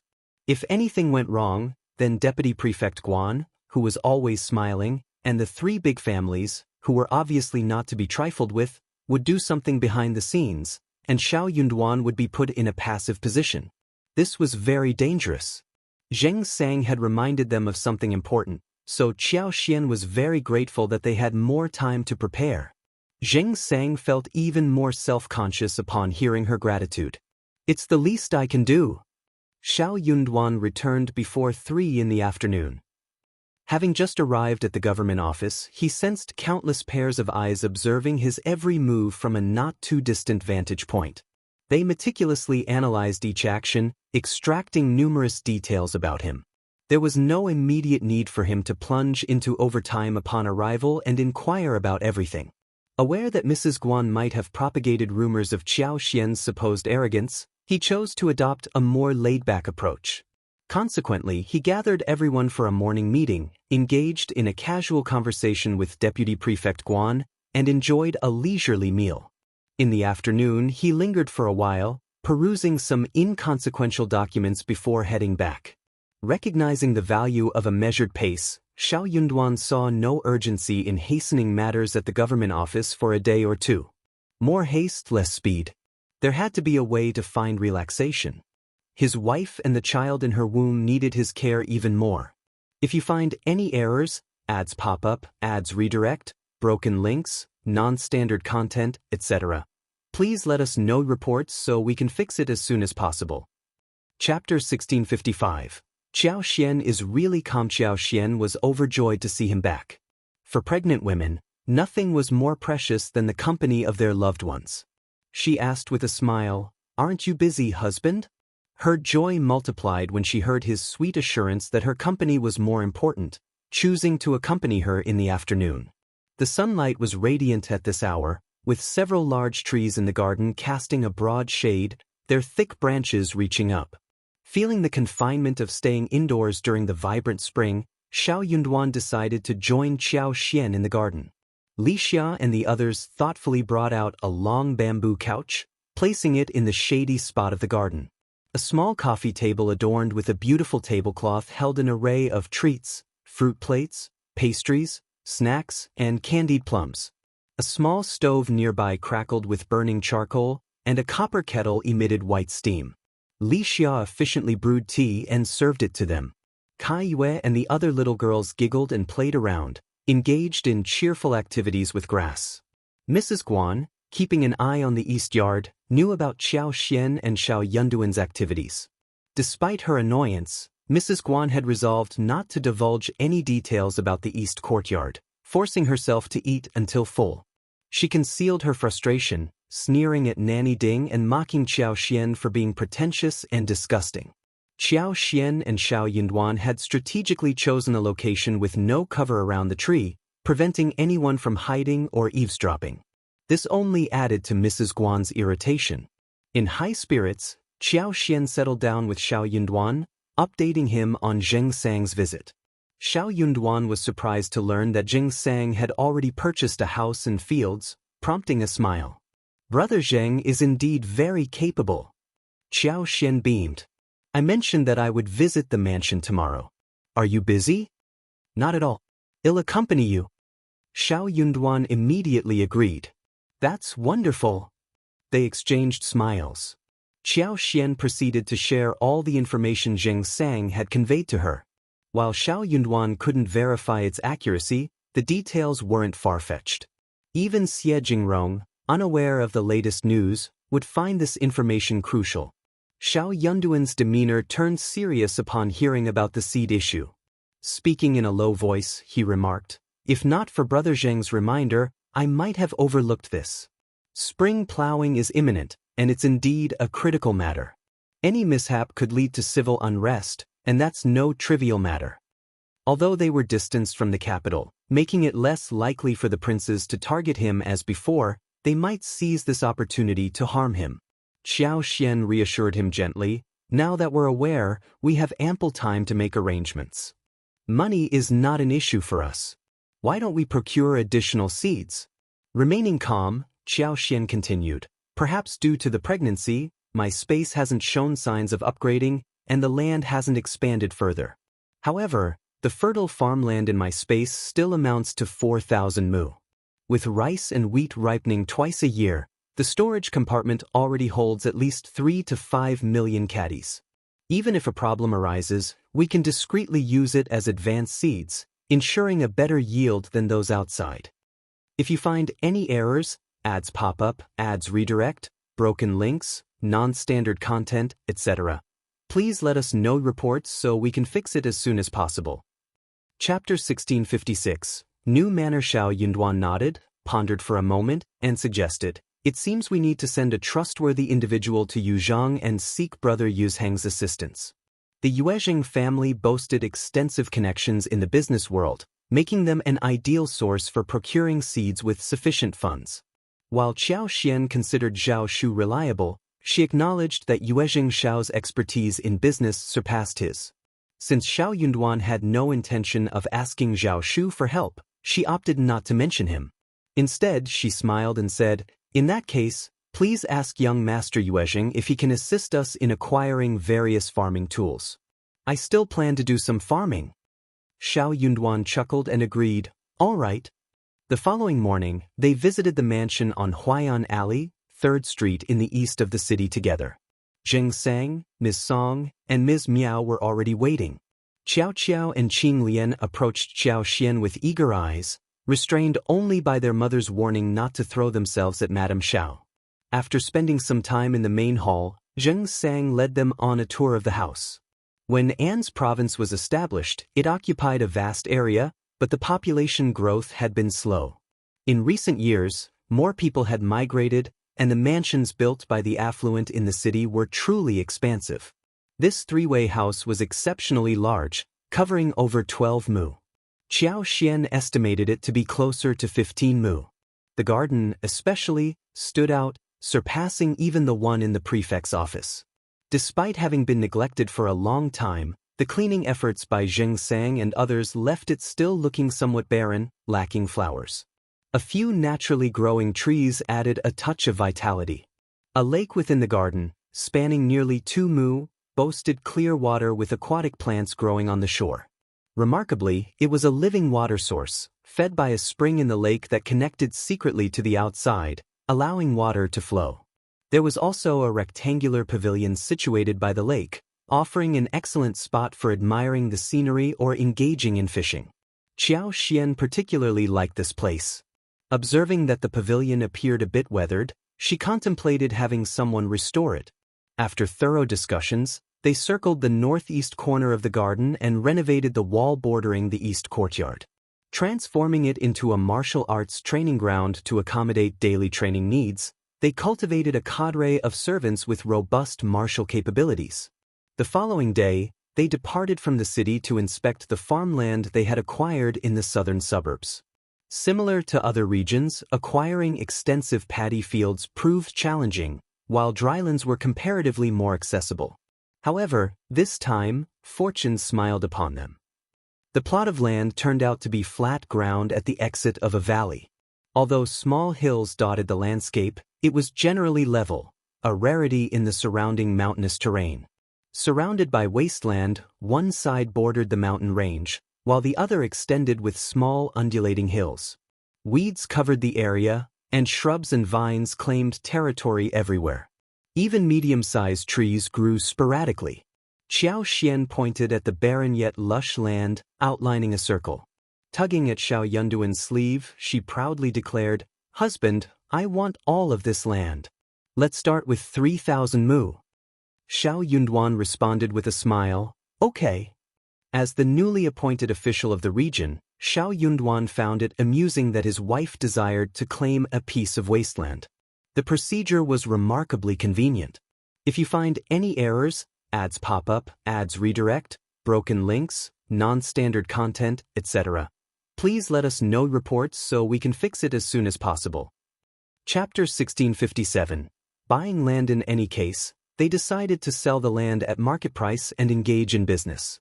However, a mere 1,000 mu was not sufficient. Even 4,000 mu wasn't much, considering the limitations on developing plots suitable for easy farming. High mountains made cultivation inconvenient. Qiao Xian envisioned cultivating potatoes across the land. She aimed to elevate the status of potatoes in this region. Potatoes had proven to be highly productive. Both Lu Min and Gu Zhiyou had achieved commendable results and earned praise from the imperial court. Upon completing their 3-year terms, promotion for the duo was almost certain. Despite An's province's vast marshes, the scarcity of fertile fields resulted in insufficient food production. Promoting potatoes could potentially alleviate the food shortage. While 4,000 mu fell short of meeting their needs, it sufficed as a demonstration plot. Wu Guan and the others, including Jing Sang, were present that day. They relocated to a house 500 meters away in Huayan Alley and went to the state office to meet Xiao Yunduan. Xiao Yunduan informed them of his intention to send a letter to Yuzhang, and he requested they organize a trip for its delivery. Zheng Sang volunteered to go and promised to bring along another person. The journey to Yuzhang would take merely 2.5 days. Indeed, An's prefecture city was close to Yuzhang province city, only 500 miles away. However, the rugged mountain paths extended the travel time. Otherwise, it could be covered in less than 2 days. Xiao Yunduan agreed without objection, handing the carefully prepared letter to Zheng Sang. He confirmed his departure for the following morning. In addition to purchasing 3,000 mu of flat land, Qiao Xian also acquired 50,000 mu of wilderness. Upon discovering this, Deputy Prefect Guan and Mrs. Guan burst into laughter, nearly dropping the teacups in their hands. How naive! They've even bought such a worthless piece of land. I wonder what they plan to do with it. The couple mocked Qiao Xian and Xiao Yunduan for a while. Mrs. Guan couldn't help but comment, those lands might not be worth much individually, but altogether, those 50,000 mu of wilderness amount to 50,000 taels of silver. And the large house in the east of the city, 2,000 taels of silver, along with thousands of mu of wasteland. That adds up to 60,000 taels of silver, doesn't it? They bought so many things on the day of their arrival. Ms. Qiao's set of mahogany furniture isn't cheap, and the tea table is made of inlaid snails. How do they have so much money? Deputy Prefect Guan felt a bit uneasy when she mentioned this. An's province was in turmoil, with numerous demands for money, Yet his income was limited. Despite accumulating some wealth over the years, he didn't possess 100,000 taels of silver. The new prefect had only been there for a few days, and he had already spent nearly 100,000 taels of money. Even though it was his own money, the comparison was quite stifling. Deputy Prefect Guan pondered further. They're buying houses and land.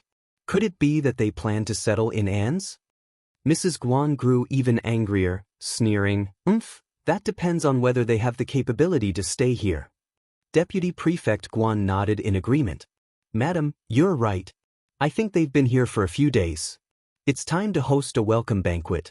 Madam, go and talk to Madam Qiao so we can send an invitation. Mrs. Guan had no desire to see Qiao Xian. Whenever she thought of her, the image of her proud demeanor and the term, paying respect, came to mind, leaving her utterly disgusted. She pretended to be indifferent, as she hadn't visited the East Yard to pay her respects, and Qiao Xian hadn't sent anyone to confront her, so she saw no need to engage with her. If you find any errors, ads pop up, ads redirect, broken links, non-standard content, etc., please let us know reports so we can fix it as soon as possible. Chapter 1658. Liu Fu is happy. Observing her clear reluctance, Deputy Prefect Guan offered advice. She's the wife of the prefect, and you're the wife of the deputy prefect. You'll cross paths many times in the future. Don't let anger get the better of you. It only brings you down to her level. Mrs. Guan sighed. I won't stoop to her level. It's just that looking at such a person makes me unhappy. Old master is right. I can't avoid her from now on. Otherwise, she'll think I'm afraid of her. Reluctantly, Mrs. Guan visited Qiao Xian that day. Qiao Xian was in discussions with Songshi and Mian about farming, and Liu Fu, who was also keenly interested, had tagged along with Qiao Qiao, Qing Lian, and Xiao Er from the day before.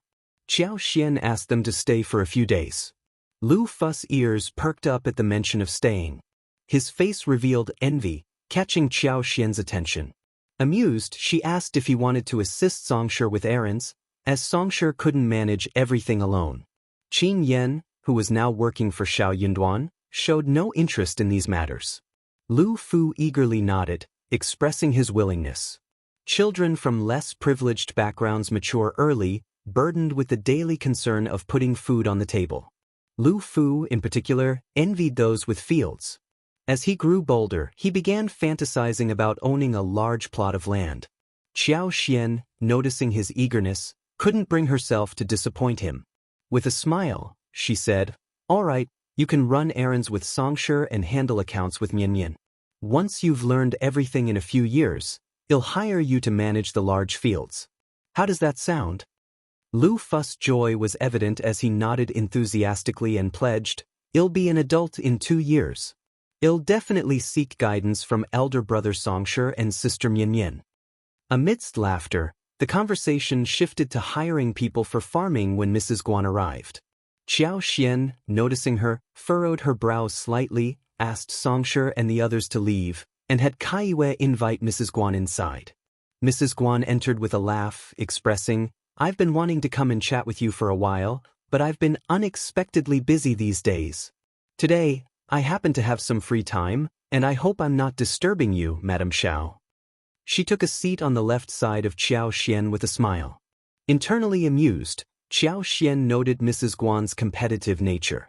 The impact of her words lingered, pushing Qiao Xian to find ways not to appear inferior. Yet she dismissed the thought. Considering their respective positions as the wife of the deputy prefect and the wife of the prefect, deliberately avoiding confrontation seemed futile. In a good mood and with no immediate need for confrontation, Qiao Xian opted not to tease her further. She greeted Mrs. Guan with a smile. Mrs. Guan, what brings you here today? Mrs. Guan responded with a smile. Yes, I have something to tell you today. If you find any errors, ads pop up, ads redirect, broken links, non-standard content, etc., please let us know reports so we can fix it as soon as possible. Chapter 1659. Reception Banquet. Madam Qiao, you've been in Anne's province for a few days, and it seems you've had enough rest and recovery. A reception banquet is in order, and I'll be the host. Madam Qiao, I hope you'll honor me by attending tomorrow night. Mrs. Guan proposed. Qiao Xian, considering it an excellent opportunity to meet the local nobility and officials' wives, had this in mind.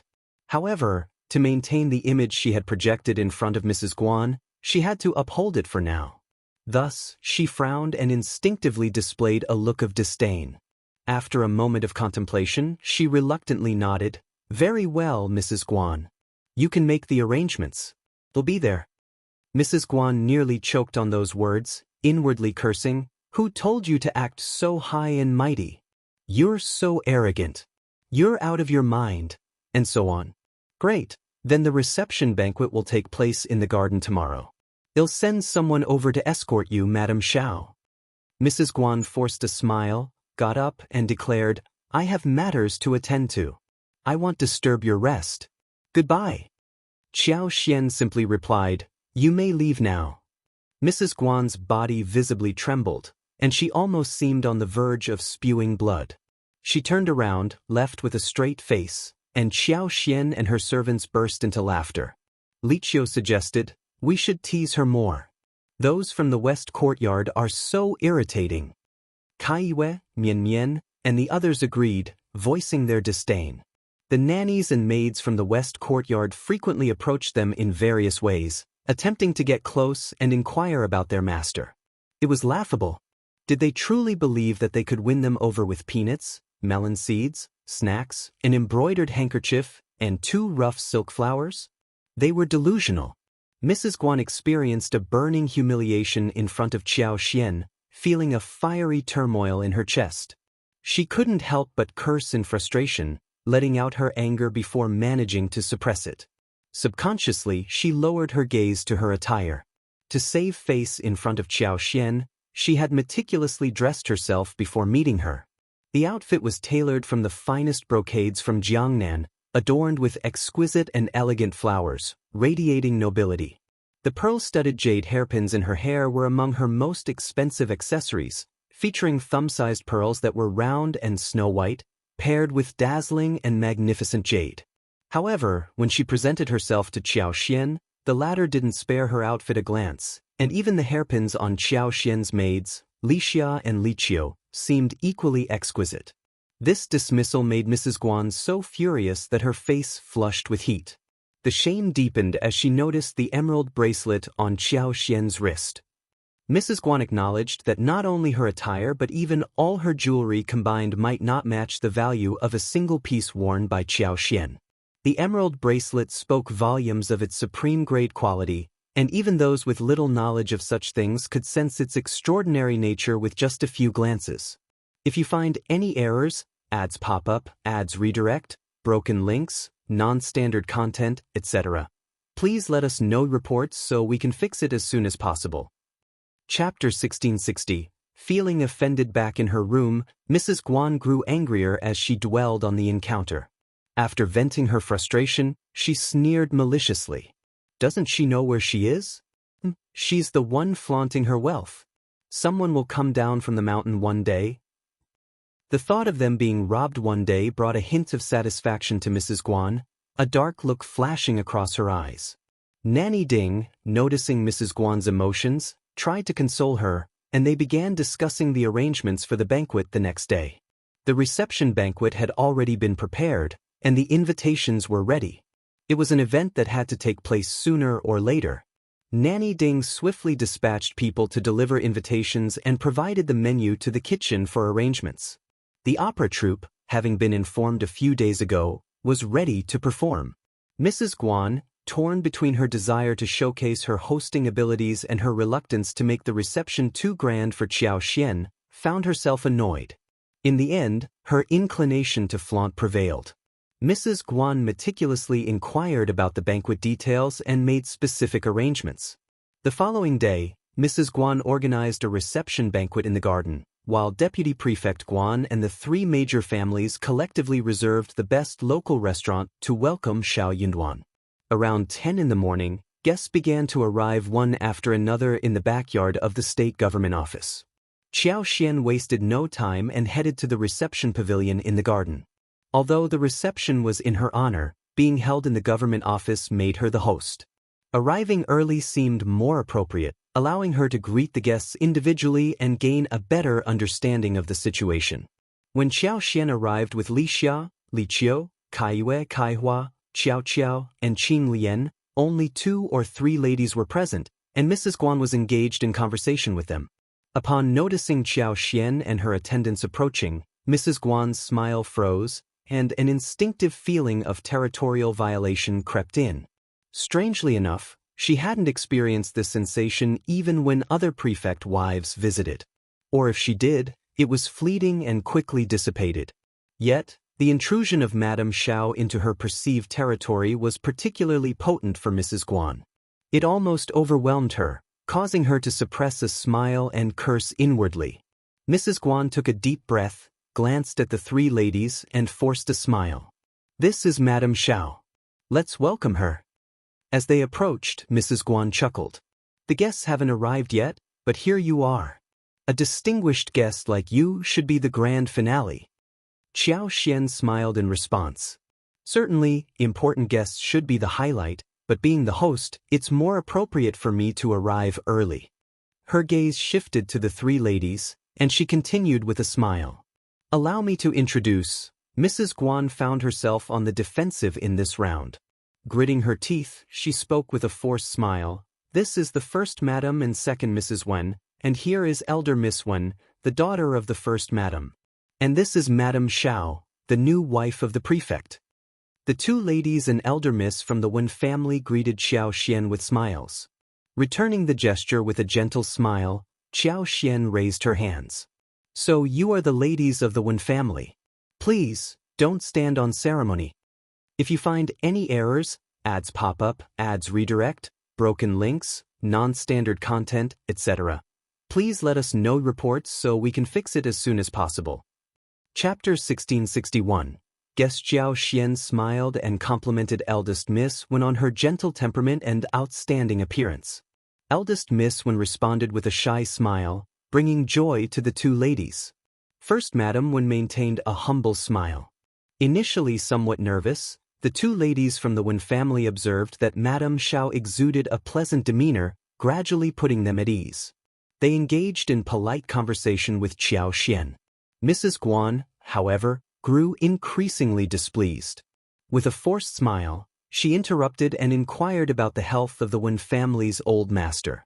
Unable to contribute much to this topic, Qiao Xian refrained from speaking and instead enjoyed her tea with a smile, allowing the conversation to unfold.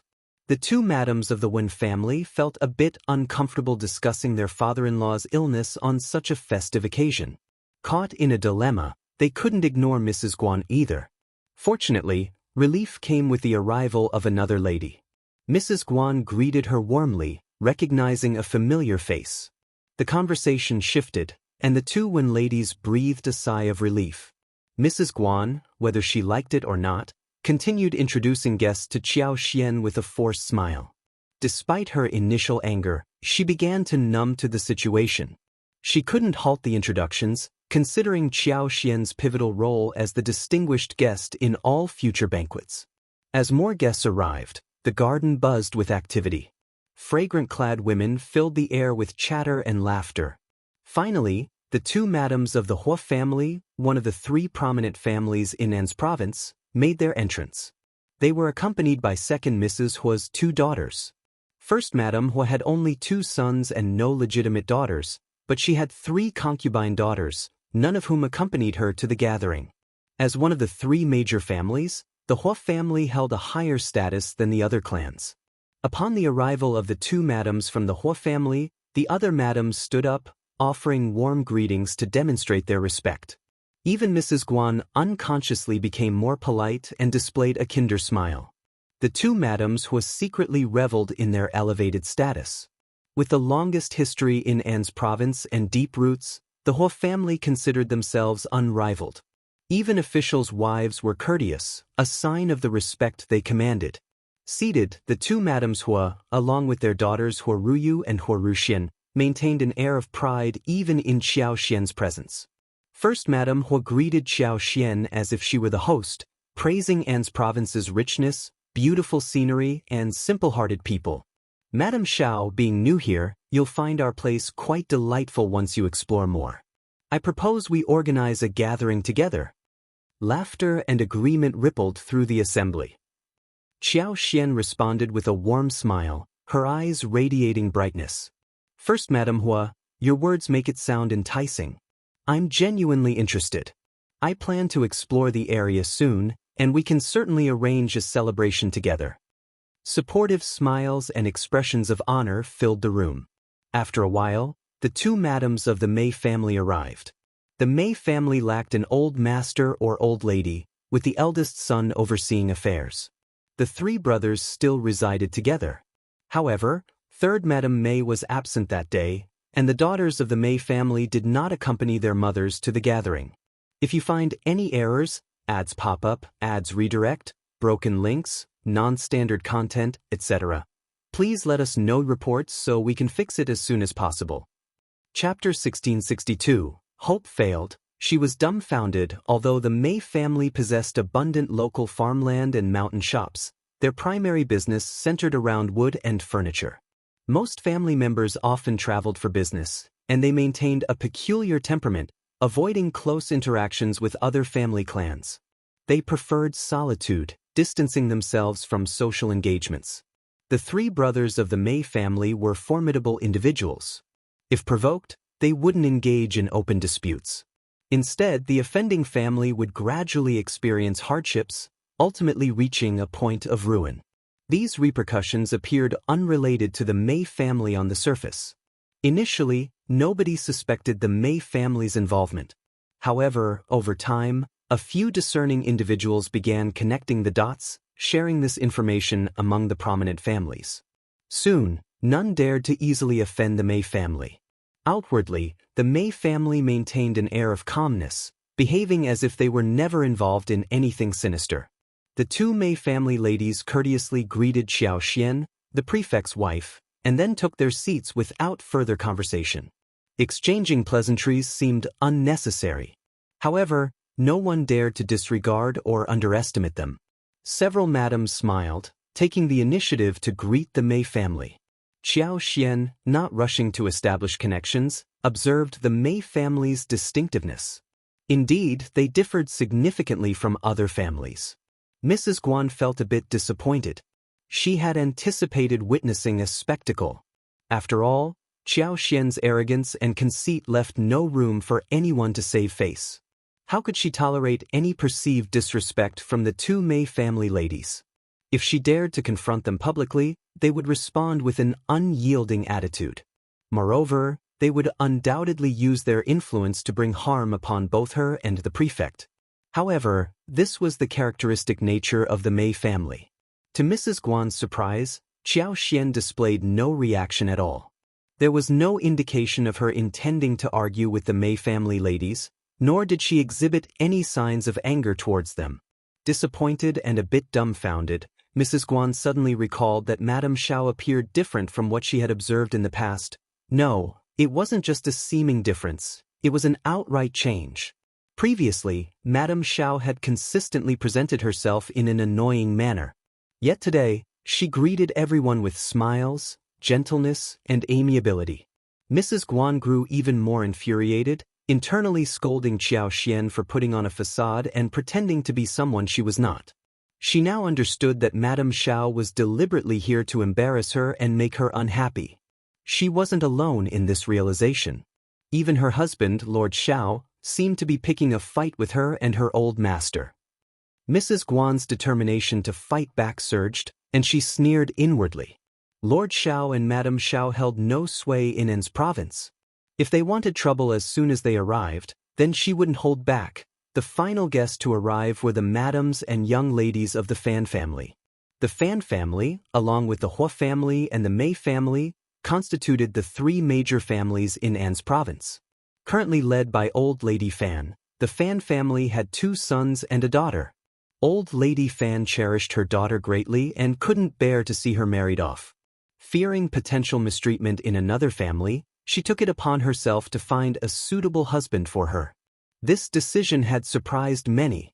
Nevertheless, as long as the Fan family was willing, there were individuals eager to offer their sons as potential matches to gain a powerful in-law like the Fan family. Others had no grounds for objection, and they congratulated the couple during the wedding banquet, saying, "Congratulations!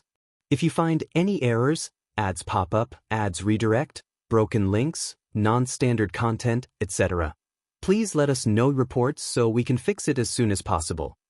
Chapter 1663, biased in this direction as for the two sons of the Fan family, now known as First Old Master Fan and Second Old Master Fan, along with their respective wives, it was none of their concern.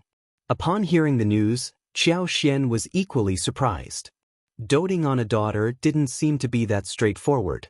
If he truly favored his daughter, then it was imperative to instill in her the qualities of discernment, knowledge, talent, responsibility, courage, and intelligence. Qiao Xian believed in providing her with adequate protection and support, ensuring she possessed the skills to navigate through life's challenges wherever she went. In the best-case scenario, she would lead a content and fulfilling life. This, Qiao Xian considered genuine love for a daughter. Yet, the fact remained that he favored his daughter over his two sons. Despite having two sons, he chose to keep his daughter at home in pursuit of a suitable son-in-law. In the context of ancient times, was this truly an expression of paternal affection? Had he considered how his sons and daughters-in-law would treat his daughter in his absence? Qiao Xian found his bias towards his daughter somewhat peculiar. Even if they were reluctant to let their daughter face challenges in her in-laws' house, they could have provided more dowry and support for the couple within the Fan family's influential background. They doubted that with the Fan family's status and local influence, the in-laws would dare to separate the couple. Upon learning that old lady Fan was perceived as conceited, prideful, and arbitrary, Qiao Xian wasn't surprised. Such a temperament was inconsistent with taking such drastic measures. Today, the Fan family had dispatched the first Madam, second Mrs. Fan, along with second Mrs. Fan's two daughters, Fan Jing and Fan Qiao. Additionally, the young Madam of the Fan family, Bai Rurui, and her daughter were present. While first Madam Fan had a legitimate son, Fan Yuzong, the second branch of the family lacked a son, even from a concubine. Fan Rian and her husband had a son, Bai Mo, who was only 2 years younger than Fan Yuzong. This time, the atmosphere within the Fan clan was even more vibrant. Madam Lady Qiao had consistently exhibited arbitrary behavior, leveraging her seniority with an air of arrogance and narrow-mindedness.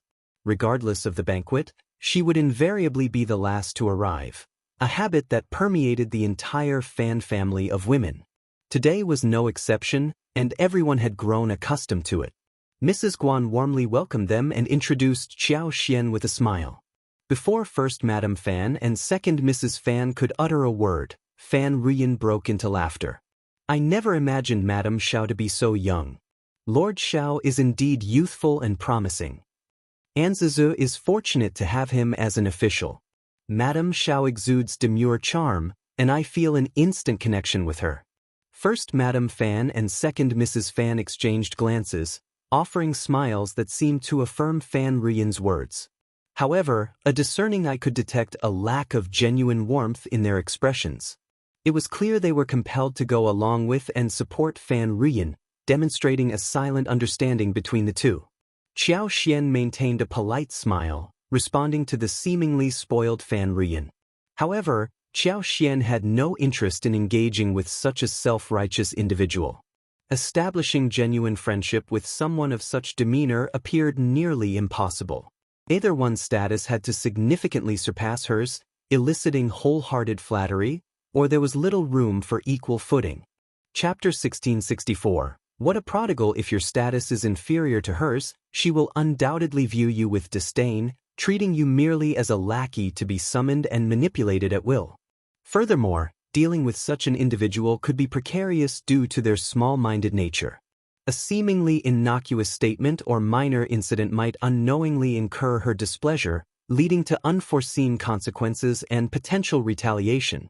Hence, it is advisable to maintain surface-level politeness and keep a safe distance from such personalities. Unexpectedly, Qiao Xian had already unintentionally irked Fan Rian. Upon arriving at An's province, Qiao Xian and Xiao Yunduan promptly purchased a house and land. The laughter wasn't confined to Deputy Prefect and Mrs. Guan. Many others chuckled behind their backs. The couple's claim of hailing from the capital only fueled the mockery. The decision to invest in a desolate mountain and wilderness appeared short-sighted to onlookers. Questions arose. Wasn't the spacious courtyard behind the state government office sufficient for their needs? And the extravagant purchase of a separate house for servants seemed wasteful. People struggled to comprehend the couple's motives. Did they plan to stay in this remote area for an extended period? Such a notion was unprecedented. The Fan family, particularly Fan Ruyin, took delight in ridiculing Qiao Xian and Xiao Yunduan. Fan Ruyin, adept at making jests, had been entertaining her mother with tales of their purchases. Connecting the dots, she voiced her concern to her mother. Lord Qiao and Madame Qiao seemed so fixated on farmland that they even bought desolate land in the wilderness. Are they hinting that we should provide them with prime farmland? Mom, what if Lord Qiao brings it up? We need a strategy. Old Lady Fan agreed with her daughter's assessment and felt a surge of disdain. Daring to contemplate our benefits and seize them, they will face the consequences. They must be courting death. Tell your brothers to be careful. First Old Master Fan and Second Old Master Fan dismissed the concerns, believing that local officials wouldn't engage in such actions. They considered local officials to be astute individuals, aiming to maintain good relations with prominent local families for effective governance. Their confidence was bolstered by the fact that their Fan clan held a prestigious position among the three great clans, alleviating any apprehensions. In their view, An's province differed from other regions, and even if the prefect harbored any greed, it would likely be limited to monetary interests. The fields, they reasoned, were not beyond his reach. Consequently, they reassured their mother that there was no need for undue worry. However, Fan Ruyin found her brother's lack of agreement disheartening. She persistently pressed them, expressing her discontent and feeling slighted. Aware that she had initiated the discussion, she vehemently defended her stance, exacerbating the discord with her two brothers, who already harbored disdain for her. This discord displeased Old Lady Fan, prompting her to reprimand her two sons. Taking a firm stand in support of Fan Ruyin, she lectured them. Being cautious is not amiss. Lord Qiao and his wife are even eyeing the wilderness. It's uncertain they won't covet our fields. Ruyin has a point. We must plan ahead and devise a strategy. We can't afford to lose out. As elder brothers, your considerations must match Ruyin's thoroughness. The two sons, well aware of their mother's temperament, hesitated to challenge her, understanding the difficulty of pacifying her once angered. Reluctantly, they placated her, as being labeled unfilial was a scenario they could ill afford. Chapter 1665. Remembering Qiao Xian therefore, the two old masters of the Fan family promptly apologized to their mother and sister, assuring them that they would attentively consider their viewpoints. Old Lady Fan and Fan Ruyin's spirits lifted again. Fan Ruyin had attended the banquet to scrutinize Madame Qiao's appearance. Despite preparing herself to be critical, upon seeing Qiao Xian, she found no fault to pick at. Madame Qiao, young, beautiful, gracious, gentle, and elegant, captivated attention with her splendid attire, emerging as the focal point of the gathering. She possessed an allure that held people's gazes for an extended moment. Feeling somewhat perplexed, Fan Ruyin couldn't discern whether she was disappointed or not. Despite her uncertainty, she found herself smiling at Qiao Xian, either out of curiosity or a desire to glean information about the genuine noble families in the capital. Even though the prefect of N's prefecture saw frequent turnovers and changes, no prefect had hailed from the capital until Lord Qiao's appointment, making him the first. Yet, despite Fan Ruyin's attempt to extend goodwill, it wasn't apparent to onlookers.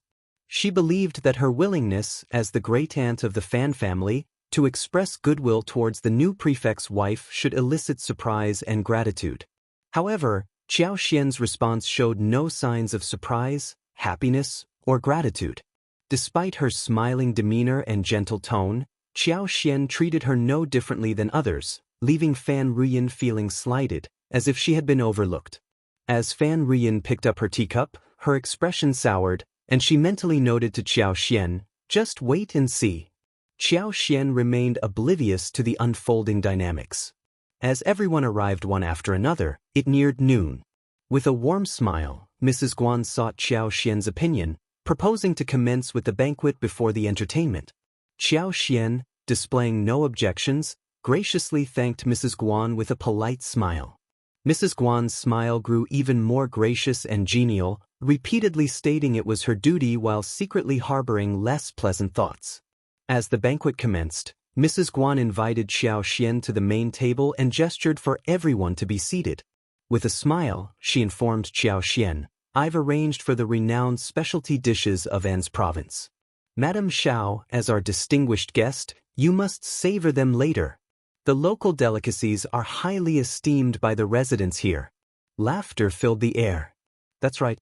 And Zez's cuisine is exceptional. Madame Xiao, you must give it a try and see how much you enjoy it. Madame Xiao is sure to be pleased." Observing the peculiar smiles on everyone's faces, Qiao Xian couldn't help but wonder about the enigmatic culinary surprises Mrs. Guan had in store. Intrigued, she remained unfazed.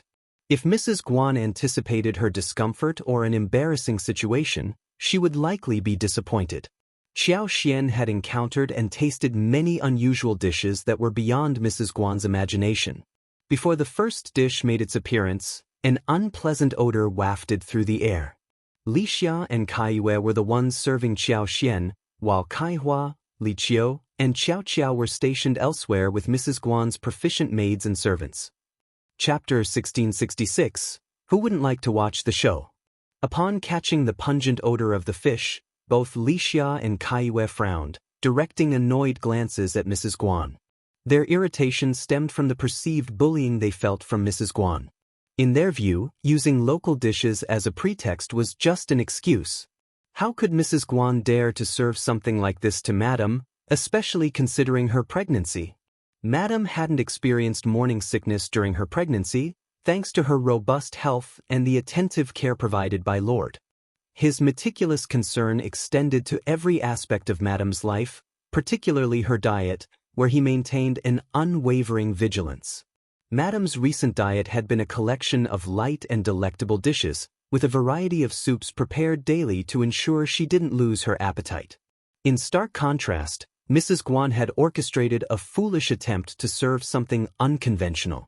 Qiao Xian's composed expression only fueled Mrs. Guan's inner sneer, finding solace in Li Xia and Kaiyu's visible discontent. Curling her lips, Mrs. Guan introduced the fish to Qiao Xian with a warm smile, claiming it as Anzez's secret stinky fish, reserved for the most esteemed guests, emphasizing Madame Xiao's importance. "Madame Xiao, be our guest and have a taste of this exclusive delicacy." The laughter from the other ladies echoed Mrs. Guan's sentiment. However, it was apparent to everyone that outsiders might find this dish challenging to appreciate. Typically, if such a unique dish were to be served, it would be explained to the esteemed guests beforehand. They would then decide whether to try it or not. Mrs. Guan's actions seemed more geared toward embarrassing the prefect's new wife. Those who outwardly supported Mrs. Guan were likely maintaining their rapport with her. However, many believed that the prefect's tenure might be short-lived, and consequently, they paid little attention to Qiao Xian. Who wouldn't like to watch a show? Fan Ruyan took particular delight in the situation, relishing the hope that Qiao Xian would embarrass herself. This was precisely why Fan Ruyan mockingly referred to her as Rui. Mrs. Guan, orchestrating the theatrical presentation, directed the maid to place the dish in front of Qiao Xian. Rather than succumb to potential embarrassment, Qiao Xian exhibited genuine interest, expressing with a smile, "Since it's a specialty of N's prefecture, I should give it a try. However, Mrs. Guan, you've mistaken me for a distinguished guest. I am, in fact, the wife of the prefect." Mrs. Guan's smile faltered, and she half-jokingly remarked through gritted teeth, "My apologies. Madame Xiao, you're truly magnanimous. Please don't take it to heart." Qiao Xian reciprocated with a smile. "Mrs. Guan, there's no need to apologize. It's not a significant matter. I'm merely reminding you that I'm here in An's province with my lord, not as a mere guest." "That's right, absolutely," echoed Mrs. Guan, feigning agreement with a forced smile. As they exchanged smiles, an undercurrent of mutual disdain lingered between them. Qiao Xian disliked Mrs. Guan's constant attempts to assert her dominance, as if Qiao Xian had encroached upon her territory. Conversely, Mrs. Guan harbored a general aversion towards Qiao Xian. Maintaining her composure, Qiao Xian instructed Li Xia to pick up some fish with chopsticks. After tasting it, she nodded approvingly at Mrs. Guan and remarked with a smile, "This stinky fish has a pungent aroma, but the taste is delightful. It seems to be marinated and dried, offering a chewy texture and a hint of sunshine in its flavor." Chapter 1667. Who knows? This weirdo Qiao Xian greeted everyone with a warm smile. "Let's eat." Caught off guard, Mrs. Guan quickly composed herself and responded, "Yes, yes, please, please." Smiles and pleasantries were exchanged before everyone began partaking in the dishes presented. Dish after dish was served, and for the most part, Mrs. Guan had successfully organized the reception banquet. Any hiccups or mishaps would reflect on her, and the guests were well aware of this, with Qiao Xian being absolved of any responsibility. Mrs. Guan's desire to embarrass Qiao Xian remained unfulfilled, leaving her with no outlet for her frustration. Aware of Qiao Xian's pregnancy, Mrs. Guan estimated that it hadn't progressed beyond 3 months. As a mother of 2, she possessed keen insights into the signs of pregnancy, particularly the early stages.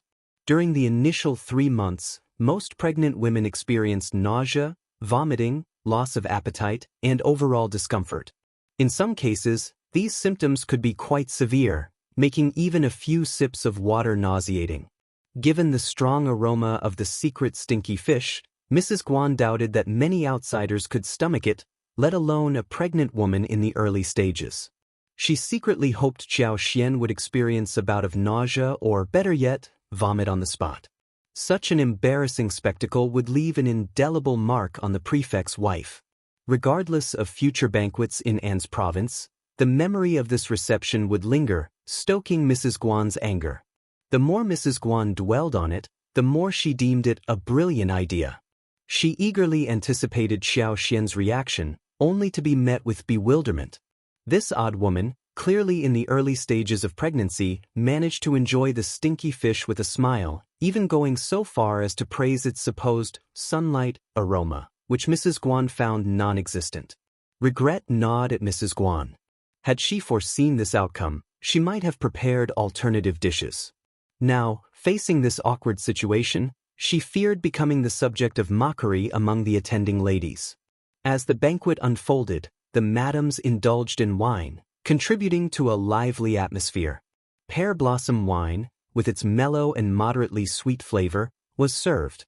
Qiao Xian, sharing news of her pregnancy with a smile, received congratulations but refrained from drinking. Fan Ruyin harbored regret, convinced that if Qiao Xian weren't pregnant, Mrs. Guan would persist in embarrassing her, perhaps urging everyone to toast her or even concocting some mischief in her drinkero, an entertaining scenario, in her opinion. The banquet proceeded smoothly, and after consuming noodles, the madams strolled leisurely into the garden to digest their food, sip tea, and engaged in conversations. Some took breaks to freshen up. Nearly an hour later, they regrouped to enjoy opera and other entertainment. Qiao Xian found herself in the parlor, engaged in conversation with several ladies. Mrs. Guan had contemplated returning to her room for a wardrobe change but hesitated, reluctant to leave Qiao Xian alone. Uncertain about the topic of discussion among the ladies, she decided to join them and engage in conversation. Chapter 1668. Young Master Guan. Mrs. Guan understood that if Qiao Xian persisted in making friends with the other ladies, she would find ample opportunities, and Mrs. Guan couldn't prevent her. Nevertheless, Mrs. Guan found it unbearable to witness Qiao Xian's sociable interactions right under her nose. Seeing Qiao Xian chatting amiably with the other ladies filled her with discontent, and she silently wished that the ladies would ignore Qiao Xian altogether. Sensing it was almost time for a break, Mrs. Guan stood up and suggested that everyone head to the garden stage to enjoy the show. This tactical move aimed to curtail the prefect's wife's conversations with the other madams, which had become an eyesore for Mrs. Guan. Qiao Xian, along with the others, exited the reception pavilion. To her surprise, shortly after leaving the pavilion as they walked halfway along the corridor toward the waterside theater, A boy around 7 or 8 years old darted towards them. Chasing after him were a maidservant who appeared to be a nanny and 2 more maidservants. Recognizing the child, the madams and young ladies greeted him enthusiastically and made way. "Hello, young Master Guan." It was Guan Jialing, the son of the deputy prefect and his wife. Known for his mischievous nature, Guan Jialing, pampered by his mother, often acted as a little tyrant in the state government office's backyard. Even when attending events as a guest, he rarely displayed well-behaved conduct. With the reception banquet for Qiao Xian underway, Mrs. Guan foresaw being occupied and unable to attend to her son. Anxious that he might cause trouble, yet concerned he might be mistreated, Mrs. Guan instructed the nanny and 2 maids to care for the young master and prevent him from leaving the west yard. The nanny and the 2 maidservants reluctantly accepted the order, all the while nursing silent complaints in their hearts. Dealing with young master's strong-willed personality posed a formidable challenge, and they knew it wouldn't be easy to confine him to the western campus for an entire half-day. Their expectations turned out to be accurate. Despite their best efforts, they could only manage to detain him for half a day. After lunch, all attempts to restrain him proved futile. Small in stature but surprisingly strong, he resisted any attempts to control him physically. Moreover, given his favored status as the master's son and his tendency to complain to Mrs. Guan, the nanny and 2 maids dared not impede his movements. Fearing repercussions if he reported their actions to Mrs. Guan, they opted to avoid any confrontation. Besides, having been on the receiving end of his physical aggression for no apparent reason before, they deemed it not worth the trouble. Resigned to the situation, the nanny and the 2 maidservants accompanied him beyond the west courtyard, allowing him to frolic in the expansive garden. Children, inherently energetic, were especially exuberant when mischievous. Considering they were within the estate's grounds, the nanny and maidservants exercised leniency, taking advantage of the moment to rest. To their surprise, in the blink of an eye, Guan Jialing had vanished.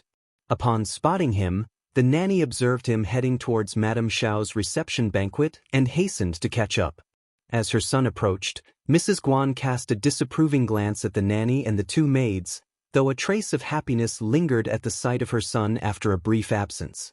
Before Mrs. Guan could utter a word, Guan Jialing abruptly shook her off and kicked Qiao Xian, startling everyone present.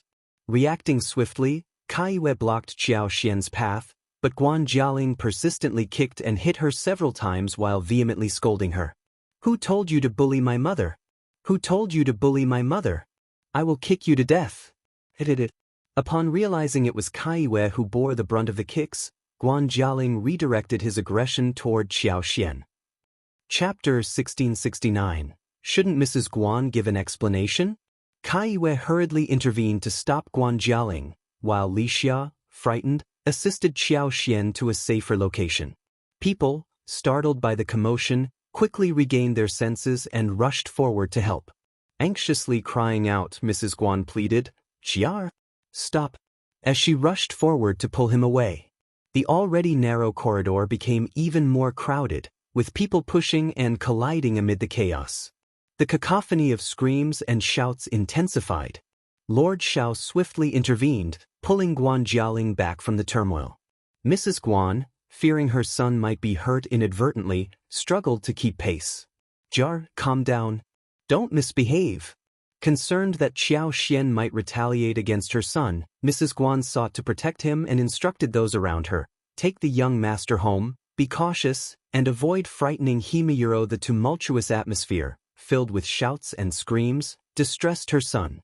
Mrs. Guan's heart ached at the thought.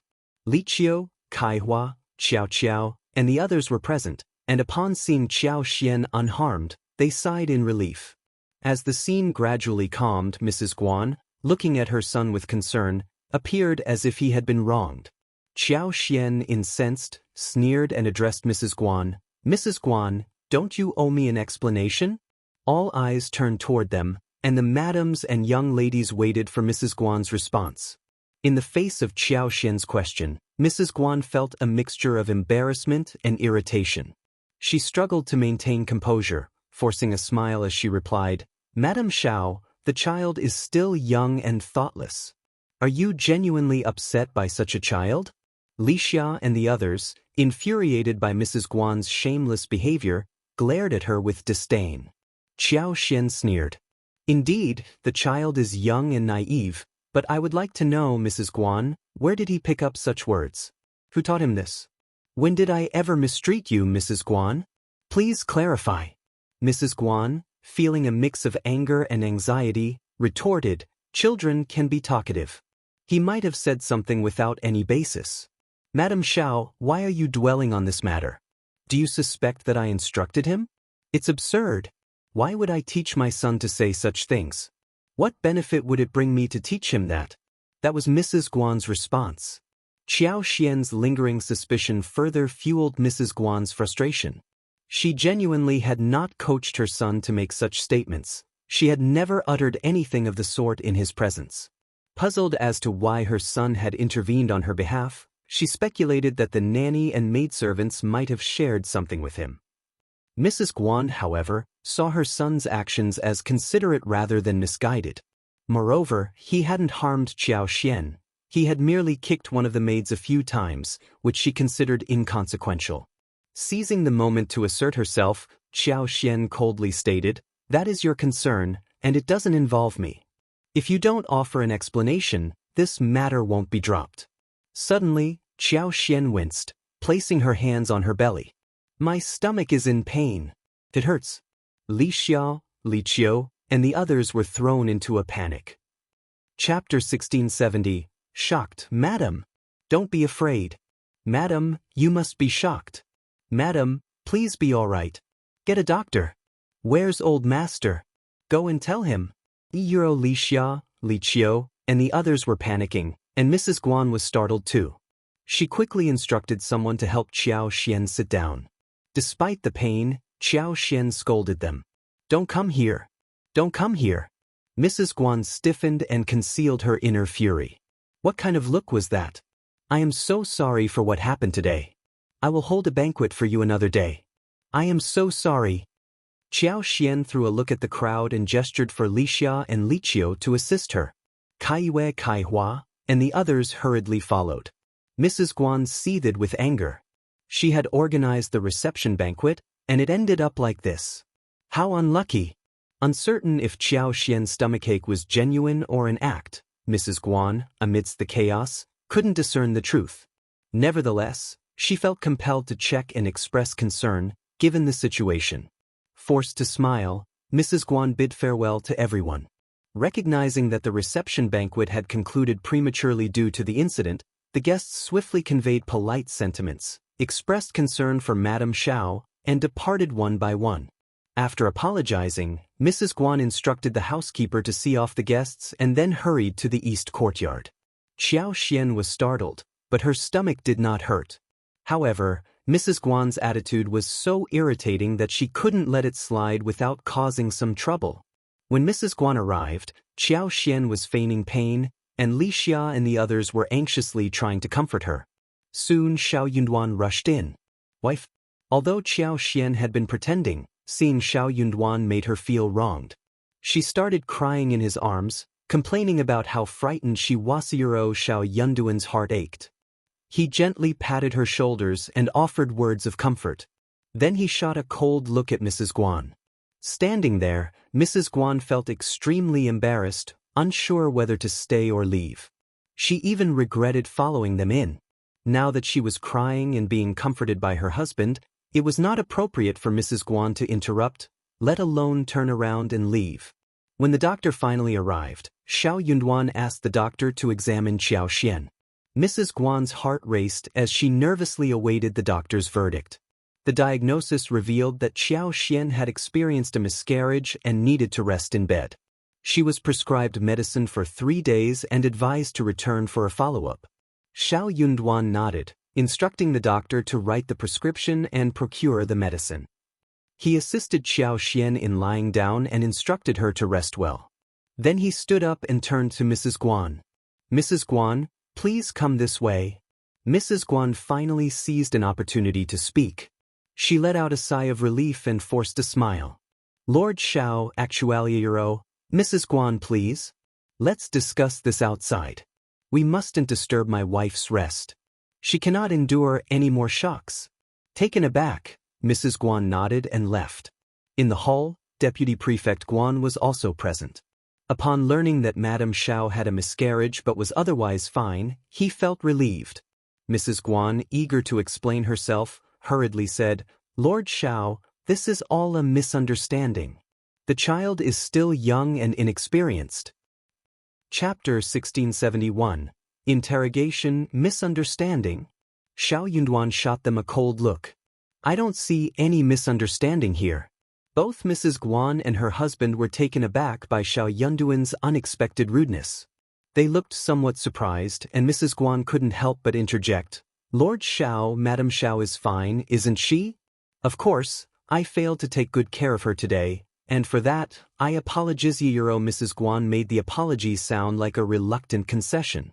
If she had known she was in a feudal competition with Qiao Xian and wanted to outdo her in every aspect, she might have chosen to apologize earlier, realizing it felt as though she had slapped herself in the face. Xiao Yunduan grew angrier, glaring sharply at Mrs. Guan. "In your eyes, my wife might seem fine after the shock, but what if something had gone wrong? You've certainly taught your son well, considering his young age." Mrs. Guan disliked hearing disparaging remarks about her son. "Lord Xiao, that's going too far. Jiar is just a child." Had he been a few years older, Mrs. Guan might have realized the potential consequences. Indignant, Mrs. Guan retorted, "What do you mean by that?" Xiao Yunduan sneered. "How do you plan to explain your young master's absurd words to me? Where did he hear such ridiculous things?" Mrs. Guan, dissatisfied and eager to argue, was stopped by Deputy Prefect, who wore an amiable expression that softened people's anger. His demeanor and smile left a positive impression. He courteously cupped his hands. "Lord Xiao, please calm down. This woman is ignorant and inarticulate. She doesn't know how to express herself. Lord Xiao, disregard her. It's all her fault. She failed to take proper care of the child. Fortunately, Madame Qiao is blessed. Otherwise, I would never forgive this woman. Once Madame Qiao is better, you'll have her prepare a gift before coming to apologize sincerely. Naturally, we will cover the expenses for the treatment and medicine. We won't allow Lord to spend any more money." He continued to apologize profusely with a bitter smile. "Jiar is still young and doesn't know any better. I don't know who's spreading rumors, but Lord Xiao, please believe me. I have no intention of interfering in your governance of this state. My wife harbors no ill intentions either. I will thoroughly investigate this matter and provide you with a clear explanation." Xiao Yunduan's fury did not diminish. However, Guan Jialing was genuinely just a child who lacked understanding. Arguing with such an insensible child would serve no purpose. That was precisely why Mrs. Guan felt empowered to maintain her self-righteous and nonchalant attitude. Given Deputy Prefect Guan's comprehensive explanation, Xiao Yunduan found himself with little more to say. After Deputy Prefect concluded his statements, a cold silence enveloped the room, and the atmosphere turned increasingly oppressive. Mrs. Guan, sensing the need to break the silence, attempted to clear her throat but found herself hesitating for some unknown reason. Even Deputy Prefect Guan, usually composed, felt an inexplicable unease. After a brief pause, Xiao Yunduan spoke icily. "Since Deputy Prefect Guan has spoken, I will await your thorough investigation and your son's discipline. You need not attend the government office for the time being." Chapter 1672. Can't let them go easy. Deputy Prefect Guan and his wife were left stunned. Mrs. Guan was about to speak when Deputy Prefect Guan gave her a warning look. He then smiled and bowed sincerely, saying, Yes, Lord is right. I will certainly follow your instructions. Lord, please rest assured." Xiao Yunduan nodded. "You may leave now." "Thank you, Lord. I apologize again for the disturbance." Deputy Prefect Guan bowed once more and exited the room with Mrs. Guan. As soon as they left, Xiao Yunduan rushed back to the bedroom. "My lovey Euro, I'm fine." Qiao Xian smiled and gently squeezed Xiao Yunduan's hands. She reassured him, saying, "Kaiwei and Li Xia protected me, and Guan Jialing is just a child. How much harm could he cause? I'm truly fine, don't worry." I just felt that we couldn't let them off so easily. We had to put on an act. Children could indeed be quite troublesome. Xiao Yunduan held her hands, feeling a sense of relief. I'm glad you're okay. Please be cautious in the coming days, and be even more vigilant in the futuro upon receiving songs. His report, the blood in his veins seemed to freeze. In that moment, it felt as if his heart had stopped beating. He dared not contemplate what he would do if something had truly happened to his wife. Xiao Yunduan chose not to disclose Mrs. Guan's words to Qiao Xian, which only fueled her anger. After consoling Qiao Xian, Xiao Yunduan advised, I believe Mrs. Guan is an ignorant and self-centered individual. Keep your distance from her and those in the west courtyard. Qiao Xian nodded with a smile. I never intended to befriend Mrs. Guan. He will come tomorrow to offer an apology. If you prefer not to see him, you have every right to decline. Qiao Xian smiled. Certainly not. Xiao Yunduan grinned. Well, that man is a bit thoughtless and muddled. I hope you won't take offense. Qiao Xian chuckled. All right, I won't let it bother me. They continued their conversation for a while. Concerned about Qiao Xian's well-being, Xiao Yunduan eventually assisted her in lying down, tenderly kissed her, and then left. The reception banquet at the restaurant naturally came to an end. Seizing the opportunity, Xiao Yunduan decided to suspend Deputy Prefect Guan, necessitating a visit to the government office. With a sneer, Xiao Yunduan was eager to see what kind of response would be elicited. Returning home, both Mrs. Guan and Deputy Prefect Guan appeared disgruntled. Mrs. Guan fumed, Lord Xiao is truly influential. He exploited the opportunity to suspend you, old master. Humph, it seems he's using this as an excuse to seek revenge. Deputy Prefect Guan, while also displeased, displayed a more composed demeanor. He replied indifferently, Don't make a fuss. He's the prefect. If he wants to suspend me, he'll find a reason. Besides, it's quite fortunate. I've been occupied all year, and now I can enjoy a break. A half-day of leisure is a rare blessing. I'm curious to see how Lord Xiao manages the entire government office. I've been in charge for so long, there's no part of the government untouched by my influence. A few instructions from me, and Lord Xiao won't be able to do much. He'll have no choice but to plead with me to return. He eagerly anticipated Xiao Yunduan coming to beg him to return. Upon hearing his words, Mrs. Guan's eyes sparkled with delight. She couldn't resist gloating and said with a smile, Excellent. Old master, that's a brilliant plan. Since Lord Xiao thinks he's clever, let him enjoy himself. Chapter 1673. Is it really not you? When he discovers he's been asked to shoot himself in the foot, he'll surely regret it. When he extends an invitation to you, old master, do not readily agree. Deputy Prefect Guan sneered. Certainly. Deputy Prefect Guan furrowed his brows once more and remarked, I haven't even addressed your involvement yet. How could you instruct Jar to engage in such folly? Some matters can be handled discreetly, but not so openly. It benefits us nothing to clash with them, especially in front of numerous guests. Madame Xiao is expecting. If something were to happen, how can the couple refrain from seeking vengeance? What folly have you committed? Old master. Mrs. Guan panicked upon hearing this. I genuinely did not advise him on this. How could I be so thoughtless? You know my character, don't you? Regardless of my displeasure with Madame Xiao's conduct, I would never harm the child in her womb. I was just as shocked. Are you absolutely certain it wasn't you? Old master, why would I deceive you? You know the kind of person I am. Deputy Prefect Guan pondered the situation and concurred. It seemed implausible for his wife to act so foolishly. Did you perhaps say something to the maidservants that the child overheard? Leading Toro, Mrs. Guan was left speechless. Well, Euro, this was not beyond the realm of possibility. Her heart ached for her son. Given the chance, he would always remain by her side. Since he was still young, she and the maidservants naturally didn't purposefully exclude him. If her son happened to recall that conversation, it could prove problematic. Mrs. Guan felt both troubled and relieved. The trouble lay in this incident, while the solace stemmed from her son's deep affection for her. Indeed, he was the son she cherished the most.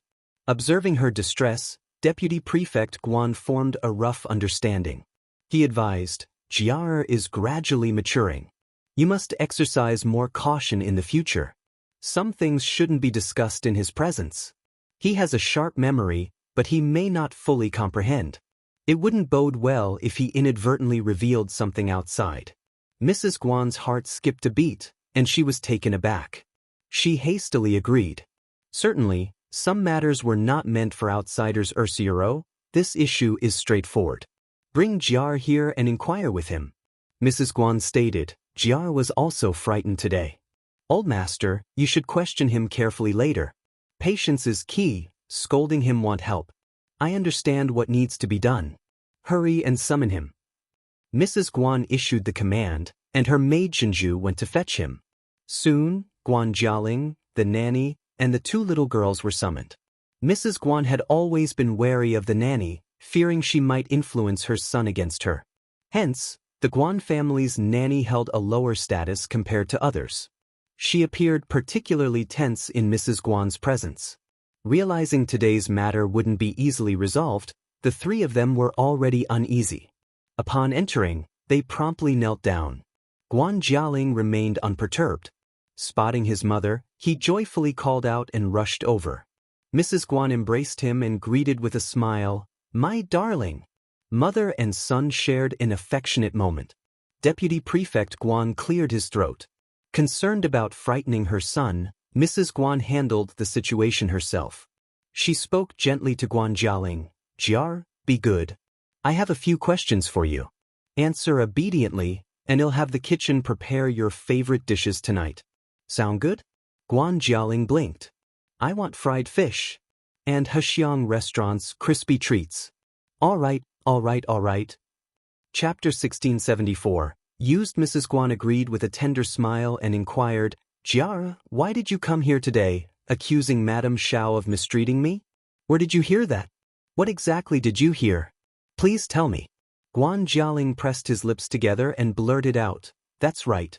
I overheard two girls talking. I got really angry, so I rushed over to help Mother vent her frustration." The couple was taken aback and simultaneously questioned, "What did they say?" Guan Jialing was indignant, tightly pursing his lips. "They said Madame Qiao is mean and wicked. She used foul language and even plotted to have someone hit Mother and snatch her money. She even wanted to take me away and make me her slave. She planned to drive our family out and forbid us from living in the backyard of the state government office. She's so awful. So awful. Mother, I don't like her at all. Tell Father to kick their family out." All right. Jiar, did you really hear all of this?" Yes. Mrs. Guan gazed at her son and felt a bit weary, but she also trusted that he wouldn't deceive her. If he said so, it must be true. Comforting her son, Mrs. Guan instructed Zhenju and Jade to take him downstairs for some snacks. Guan Jialing, still holding on to his earlier request, insisted, "I want deep-fried fish and crispy snacks tonight." All right. Mother will instruct the kitchen to prepare deep-fried fish, and I'll have someone fetch your snacks. Only after her son happily followed the two girls did Mrs. Guan turn her attention to the nanny and scolded, "Are you deaf? Why didn't you come to me when you overheard such absurdities being uttered in front of the young master?" Deputy Prefect Guan also frowned, his gaze stern. It was evident that someone sought to sow discord, deliberately stirring up trouble with ill intentions. The nanny's face paled with fear at the gravity of the accusation. The prospect of being blamed for such a serious matter terrified her. "Madam, I swear I'm innocent. I had no idea.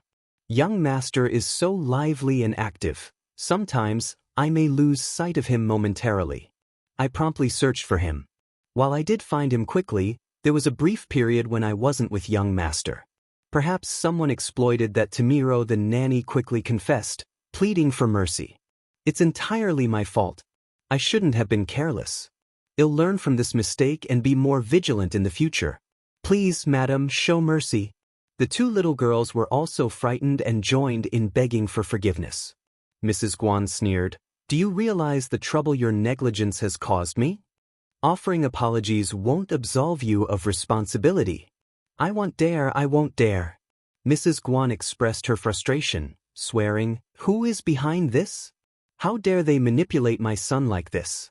They'll find out and deal with them severely." Mrs. Guan questioned the nanny and the maidservants about anyone suspicious. Deputy Prefect Guan pondered before stating, "Madam, I suspect it wasn't our servants. Who would dare use jar like this? Our servants wouldn't risk it. Besides, Jar is still a childuro, impulsive and unable to restrain himself. He likely overheard the maidservant's conversation and jumped to conclusions. Ask him if he heard it today." Mrs. Guan snapped back to reality and hastily instructed Nanny Ding to inquire. Nanny Ding returned promptly, nodding. "Old master, madam, young master did indeed hear it today." Upon hearing it, he rushed toward the banquet guests. Chapter 1675. "We can only acknowledge this matter." Deputy Prefect Guan's tone turned cold. "Madam, it seems that our Jiar has been manipulated as a pawn. I suspect it might be a servant girl of one of the guests who deliberately spread these rumors. Finding any evidence might prove challenging." Mrs. Guan clenched her teeth, acknowledging that her husband's assessment likely held truth. With a limited number of servants at home, and most of them assisting with the event, it seemed implausible that one of them had orchestrated such a scheme. Her own maidservant, in particular, lacked the cunning to exploit her son for trouble. Considering the guests, Mrs. Guan faced a dead end. Investigations appeared futile. After lunch, numerous madams, ladies, and maidservants strolled through the courtyard, making it practically impossible to identify a potential culprit. Lord Qiao and Madame Qiao have managed to make enemies in just a few days. Observing his wife jesting at Xiao Yunduan and his wife, Deputy Prefect Guan frowned. "We have no choice but to accept it." He shot a cold gaze at the nanny and the two little girls. "Be cautious with your words. Utter nothing inappropriate. Otherwise..." The nanny and the two girls nodded vigorously, expressing their agreement while desperately avoiding any wrong moves. As they conversed, a maid entered, reporting that Miss Qiao from Madame Xiao's household had arrived. The couple exchanged glances, and Mrs. Guan sneered. "You sent her over so quickly? Afraid I won't offer an apology? Call her in." Qiao entered and greeted them. Mrs. Guan gave a half-smile. "Miss Qiao, what brings you here?" Qiao spoke. "Mrs. Guan, our madam sent me to request some ointment for swelling and pain. The young master in our madam's family is quite strong. The bruise on Caillou's leg, about the size of a palm, is red and swollen. It's painful to the touch. Our madam forgot to prepare the medicine, so she thought of asking Mrs. Guan first. If you don't have any, we'll need to summon a doctor." Both Mrs. Guan and Deputy Prefect Guan's eyelids twitched. A doctor? If a doctor were to be involved, who knew what information might be revealed? Mrs. Guan understood that Qiao had come to mock and humiliate her, but she had no choice but to suppress her anger and respond with a forced smile. "There's some ointment. Nanny Ding, fetch it." Jar was thoughtless and caused Miss Caillou distress. "Consider this ointment an apology. Miss Caillou, please don't take it to heart." She couldn't bring herself to apologize to Qiao Xian, let alone a mere maid like Caillou. Had it not been for Qiao Xian sending someone, her son wouldn't have mistreated a maid at all. But that was it. Apologize to a maidservant? It was out of the question. Qiao understood that Mrs. Guan wouldn't apologize. Accepting the ointment, she smiled and added, "My madam has more to convey to Mrs. Guan. Her servant will deliver the message. No need for any intermediaries. If there are any more injuries, she won't let it slide so easily." Qiao gave a pointed look at the stunned Mrs. Guan and departed. Mrs. Guan seethed, "How dare she? She's just a lowly maid. What does she mean by all this? Making a fuss over a mere maid." Deputy Prefect Guan also harbored a sense of disgust and remarked, "Exercise restraint with our people in the future. After all, we're not the sole residents behind this county office." Bah!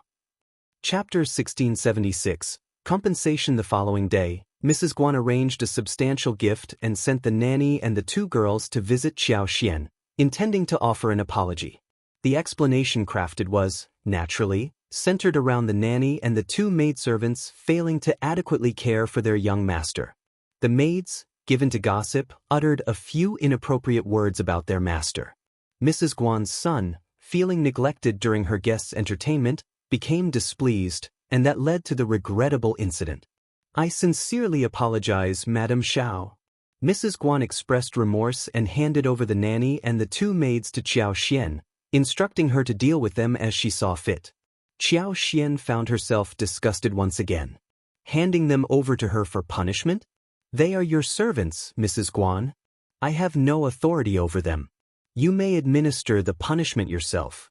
Mrs. Guan didn't want to complicate matters for Qiao Xian, so she smiled and replied, "I offer a genuine apology, Madame Qiao. The servants have indeed erred, and they should face consequences." "Rest assured, Madame Qiao." Qiao Xian inquired, "What do you propose, Mrs. Guan?" Mrs. Guan felt the urge to curse. "As you wish, Madame Qiao." Qiao Xian suggested, "If that's the case, let's proceed. Take the young master outside and administer a public flogging, so everyone can witness the consequences of negligence. Li Qiao, inform our staff to pay close attention." While observing the punishment was one aspect, it was crucial to convey that Mrs. Guan had ordered the flogging. Li Qiao agreed and hurriedly left. The nanny and the 2 girls continued pleading for mercy, but they were swiftly escorted away. Mrs. Guan felt irritated. Qiao Xian was the one who mentioned flogging, so why was she now saying it was Mrs. Guan's idea? When did she say such a thing? For such a trivial matter, Madame Qiao had taken it too far. Mrs. Guan had anticipated that Qiao Xian might teach the nanny and the 2 girls a lesson, but she never expected her to resort to flogging. Yet, Qiao Xian had made her stance unequivocal, leaving no room for changes even if she desired to backtrack. Unhappy with the situation, Mrs. Guan aimed to reciprocate and said, "I should inform Madame Qiao of one thing. Jiar mentioned overhearing 2 maids gossiping in the garden yesterday, and it angered him. The maids were hidden by the flower shade, and he couldn't identify them. Curiously, the nanny and the maids were absent at the time. I suspect they might not be our maids. I wonder which lady they might be attending the banquet with. Of course, it's just a speculation. In merely mentioning it casually, Madame Qiao. You can simply disregard it." Seeing Qiao Xian's surprised expression, Mrs. Guan felt satisfied and left. Once she departed, Li Qiao couldn't contain herself. "Your words are preposterous. We've only been in An's province for a short time. How could something like this happen? You must be evading responsibility and spreading baseless accusations to create trouble for our madam. With no known adversaries, who would commit such a malicious act?" Qiao Xian blinked and chuckled. "Actually, I believe she's not lying." Li Qiao was taken aback. But how can there be such a persona?" Qiao Xian smiled. "Not everyone would engage in such actions. Sometimes it's merely a fleeting thought. After all, many harbor resentment when Lord is present, seizing every opportunity to stir up trouble. From now on, pay attention to everything." "Understood, madam." Chapter 1677. That makes sense. When Xiao Yunduan returned and Qiao Xian briefed him, he wore a look of realization and commented, "I found it strange yesterday, so it all adds up now." Qiao Xian smiled. "I didn't dwell on it much, but Mrs. Guan's words provided some clarity. Certainly, no matter how foolish and impulsive Mrs. Guan might be, her actions didn't align with her usual behavior. She was fortunate and in good health, so everything turned out fine. However, if things had taken a turn for the worst, it could have resulted in a blatant murder. No one would believe it had nothing to do with Mrs. Guan. The consequences would undoubtedly be severe, possibly leading to the death penalty for the couple. Was there any reason for her to hastily escalate the situation into an irreparable conflict? The reception banquet, hosted by her abbot, would never have allowed her son to engage in such behavior. Without her guidance, the servants and nanny wouldn't dare act independently. Mrs. Guan wasn't the type to tolerate a servant bullying her master and acting without restraint. However, children couldn't always control their emotions. When angered, they tended to act impulsively, disregarding consequences. It was conceivable that certain guests aimed to instigate a conflict between the local powerful figure, DeputyPrefect Guan, and the newly arrived Lord Qiao, who had recently reached his peak. The culprits remained a mystery to Qiao Xian and Xiao Yunduan. This couldn't be helped. Their time in An's province had been brief, and this marked their first official interaction with these influential clans. Beyond this incident, there had been no other interactions, making it challenging to discern how they had unknowingly offended someone. No matter what, this serves as a lesson for us, Xiao Yunduan remarked in a serious tone. The wealthy families and local powers here are bolder and more audacious than we initially thought. My wife, exercise greater caution in the future. Avoid unnecessary outings.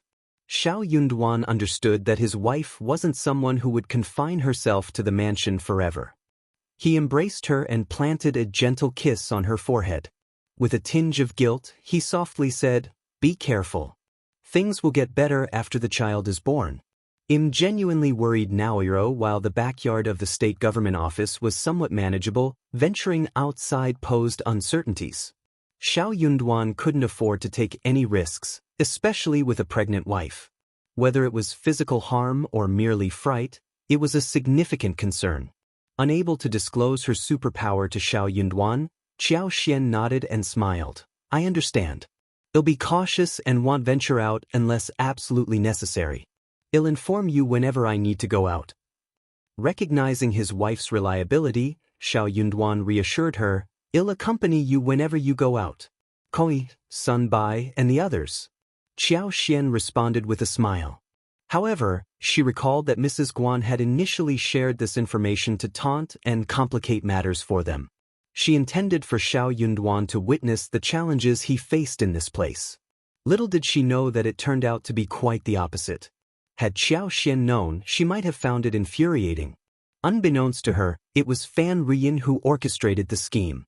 Displeased by the lack of respect she felt she deserved, Fan Rian perceived Madame Xiao as arrogantly indifferent, even toward the Fan Familiaro, one of the three prominent families. Seizing an opportunity, Fan Rian, seated casually, nonchalantly strolled through the garden with her two maidservants. Upon spotting the young master of the Guan family alone, she seized the moment and instructed her maidservants to approach him. Chapter 1678. Complaint. Fan Rian impulsively acted without any intention to harm Qiao Xian. Her motive was rooted in personal dissatisfaction. Given the opportune moment, she decided to capitalize on it. The eventual outcome held little importance for her. She was content as long as it brought her satisfaction. Even if she failed to achieve her intended goal, it didn't bother her. After all, there was no loss on her part. With the numerous guests present, it was practically impossible to pinpoint her involvement. Moreover, considering the strained relationship between Mrs. Guan and the new Madame Xiao, it was evident to anyone that even Madame Xiao herself wouldn't suspect any wrongdoing in her son's actions. As for Mrs. Guan, would she be able to discern the truth? As a prominent figure among the three great families, Fan Rian had always carried herself with pride. In An's province, no one dared to challenge her status. Old Lady Fan inquired about the reception banquet and the well-being of the prefect's new wife. Before the two sisters-in-law could share their thoughts, Fan Rian interjected, "Madame Xiao is exceedingly arrogant and dismissive." I greeted her with a smile, but she responded perfunctorily and showed no interest in acknowledging me at Ala Euro. Aren't all the officials' wives like this? They are truly vexatious. Why don't you take a closer look at this place? Let them revel in their arrogance. First Madame Fan and second Mrs. Fan exchanged glances, both rendered speechless and bewildered. Regardless, they couldn't recall any instance of Madame Xiao disregarding their sister-in-law. It puzzled them, but they assumed it stemmed from their sister-in-law not actively seeking her favor. To Fan Rian, this absence of overt flattery appeared as arrogance and neglect. Internally sneering, neither of them had any inclination to speak up for Qiao Xian. It seemed a trivial matter, and their mother-in-law consistently protected her. Speaking out might only invite scolding without any substantial benefit. Old Lady Fan expressed her displeasure, furrowing her brows as she remarked, "I heard that Lord Xiao was the previous primus. He is so young, so his wife must be young too. Young people should be proud. She doesn't give face to the Fan family in An's province. Humph, she thinks too highly of herself." Fan Rian sneered in agreement. "You're absolutely right. Let's wait and see how long Lord Xiao can maintain his position here." Meanwhile, Qiao Xian attended to her duties in the mansion while caring for the baby, but she didn't halt Songshi and Mian Mian from their work. Zheng Sang returned from Yuzhong province, bringing Yuezhing Xiao's response. Yuezhing Xiao straightforwardly agreed to provide the seed as requested by Qiao Xian. He would also handle obtaining the seeds of King Solomon's seal, crowdipper, angelica, and honeysuckle. Both Qiao Xian and Xiao Yunduan felt relieved. Their long-standing friendship with Yuezhing Xiao had proven valuable. Qiao Xian planned to promote the cultivation of potatoes, herbs, peppers, star anise, and other cash crops in the mountainous region. While she had a preference for more expensive herbs like false starworts and Gastrodia elata, it was too conspicuous to cultivate them before establishing a stable foundation. Opting for King Solomon's seal, crowdipper, and similar crops was a strategic move. Though not as lucrative as the high-end herbs, they still held significant value, and Qiao Xian intended to gradually expand and develop in the future. Chapter 1679. Plant. Regarding peppers and aniseed, Qiao Xian had discovered wild varieties in the nearby woods during her land visit with Xiao Yunduan. They appeared to be of good quality. During that moment, a realization struck her. Why else would she purchase 50,000 mu of farmland in one go? Confident in her superpower, she harbored no concerns about the growth of herbs, peppers, star anise, and the like. Post-harvest, she planned to dry them and secure a buyer. Even with limited mountain transportation, she remained unfazed. While she had contemplated planting lychees, longan, mangoes, dragon fruits, and more, she ultimately abandoned the idea. These tropical fruit trees weren't suitable for this location, but she intended to revisit the notion in 2 years. Given the proximity to Yuzhong province, transportation of these fruits would be relatively straightforward. With her crop choices determined, it was time to embark on exploration. Time was of the essence, but Qiao Xian was prepared to invest. 1,000 mu of prepped land was ready for medicinal herb cultivation. The adjacent 3,000 mu of wasteland, while slightly flatter than the mountainous terrain, presented its own challenges. Overgrown bushes and thorny stems posed obstacles, requiring extensive effort to clear the land. As for the mountainous areas, Qiao Xian had already identified the purchased plots, predominantly covered in weeds with fewer trees. Despite the selected areas having less dense foliage, the task of clearing remained substantial. With spring plowing approaching, the window for sowing seeds was imminent. Farmers would soon be engrossed in their busiest season, making labor more expensive for hiring land pioneers. Furthermore, time was of the essence. The cultivation of herbs, potatoes, peppers, and star anise needed to commence before mid-May. Qiao Xian's instructions to Songshi and Mian Mian instilled a sense of urgency among everyone. Songshi sought employment in the city, securing a job that paid 35 won per day, inclusive of lunch. This role was considered relatively superior, attracting many applicants. However, acquiring tools like hoes, sickles, hatchets, axes, and other implements for land cultivation proved challenging. Iron farming tools were not cheap, and households in the countryside often lacked complete sets, let alone city dwellers with limited access to land. Unfortunately, wasteland reclamation necessitated iron tools. Regrettably, Songshi had to abandon his efforts due to the unavailability of these tools. Despite blacksmith shops in the city, iron farming tools were not readily accessible. Purchasing them posed difficulties as the supply was limited, with only around 40 various tools available. In the end, only 80 people were hired, and only half of them were able to bring their own farming tools. Handling the mountainous terrain, Songshi led a few individuals to oversee the work. Meanwhile, on the flat ground, Lu Qian, Liu Fu, Mo Li, and others took charge. Qiao Xian provided reminders to organize and distribute the workload efficiently. They decided not to take the firewood generated during land reclamation daily, fearing disputes over who took more or less. Instead, they accumulated it, intending to distribute it evenly among the workers at a later date. This precaution aimed to avoid unnecessary conflicts and maintain smooth progress. Though a seemingly small benefit, it could potentially spark disputes if not managed carefully. Chapter 1680. Exploration in the Contemporary Era. firewood remained a vital resource for boiling water and cooking. The wasteland reclamation project produced a substantial amount of firewood, sufficient for their families to use for 2 to 3 months. Deciding to distribute it equally at the end of the project seemed like a practical approach. City workers accustomed to short-term jobs might not be adept at reclamation work. Songshi, well-versed in the process, took the time to explain to Lu Qian, Liu Fu, and others the importance of overseeing the hired workers, cautioning them against injuries. Additionally, they needed to ensure that workers dug out all underground routes during reclamation, preventing potential issues with wild grass and bushes growing in the future.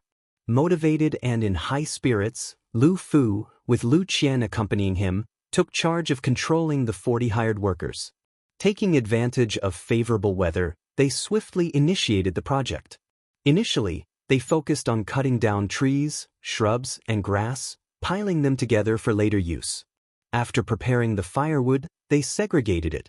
The remaining unwanted materials, such as grass, leaves, and miscellaneous items, were set ablaze. With the ground cleared, they proceeded to dig and clean up roots and grass.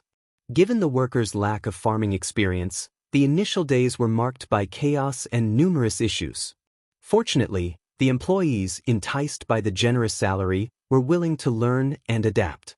Collaborating with Songshi and Liu Fu, Qiao drew a map, designating an area for building a courtyard.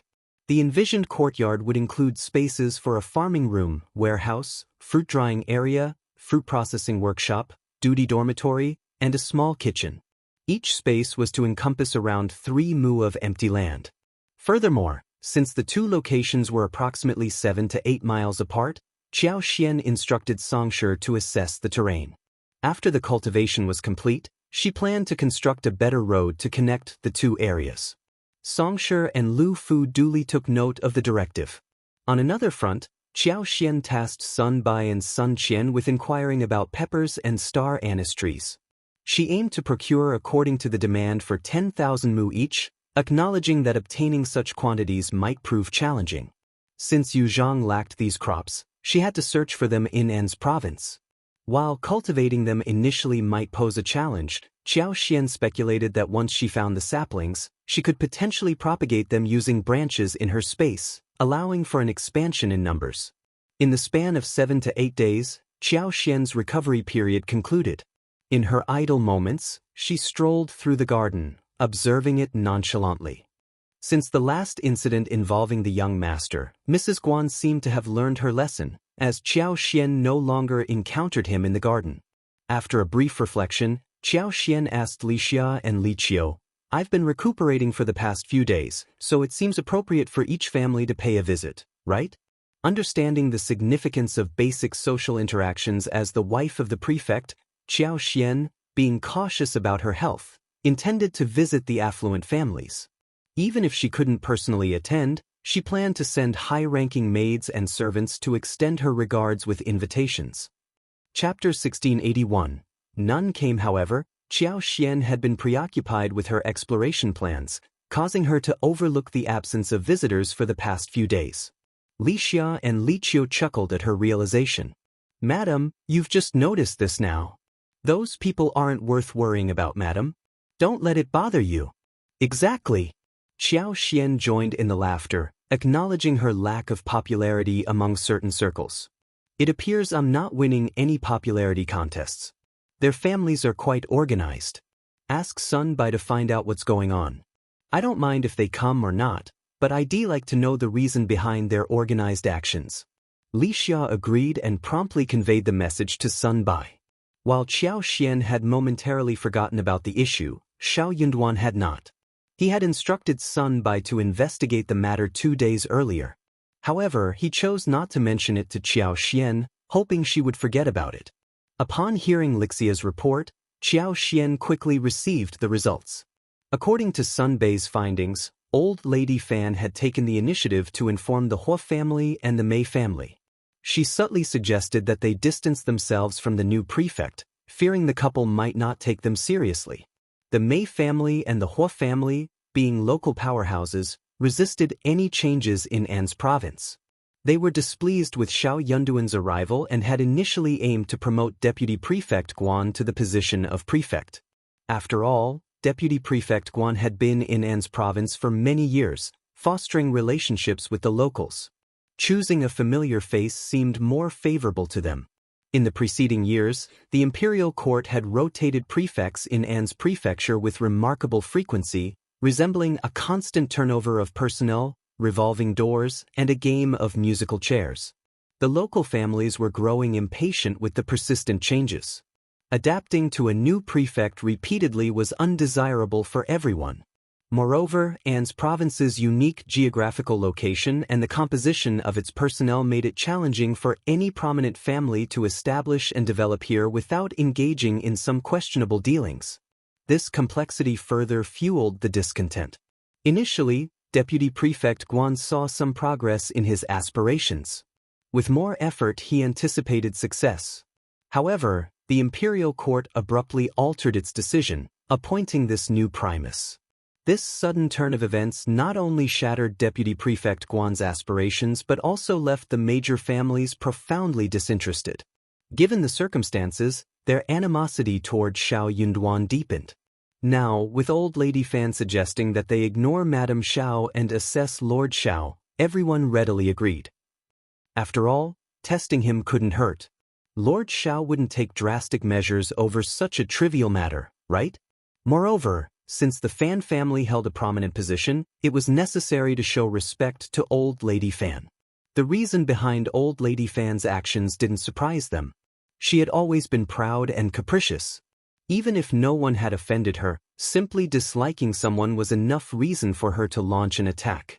If the new Lord Xiao was disliked by Old Lady Fan, she would intensify her aversion. The other family clans typically followed the intentions of the three heads. If the three heads didn't act, the other families refrained from doing so as well. This was why Qiao Xian found herself so unpopular. For days, no one came to visit. Qiao Xian's decision to hire people for land exploration only fueled the family's displeasure. Were they truly going to settle here? Chapter 1682. If not the Fan family, it would be someone else. During the process of wasteland reclamation, numerous individuals casually passed by and expressed their curiosity.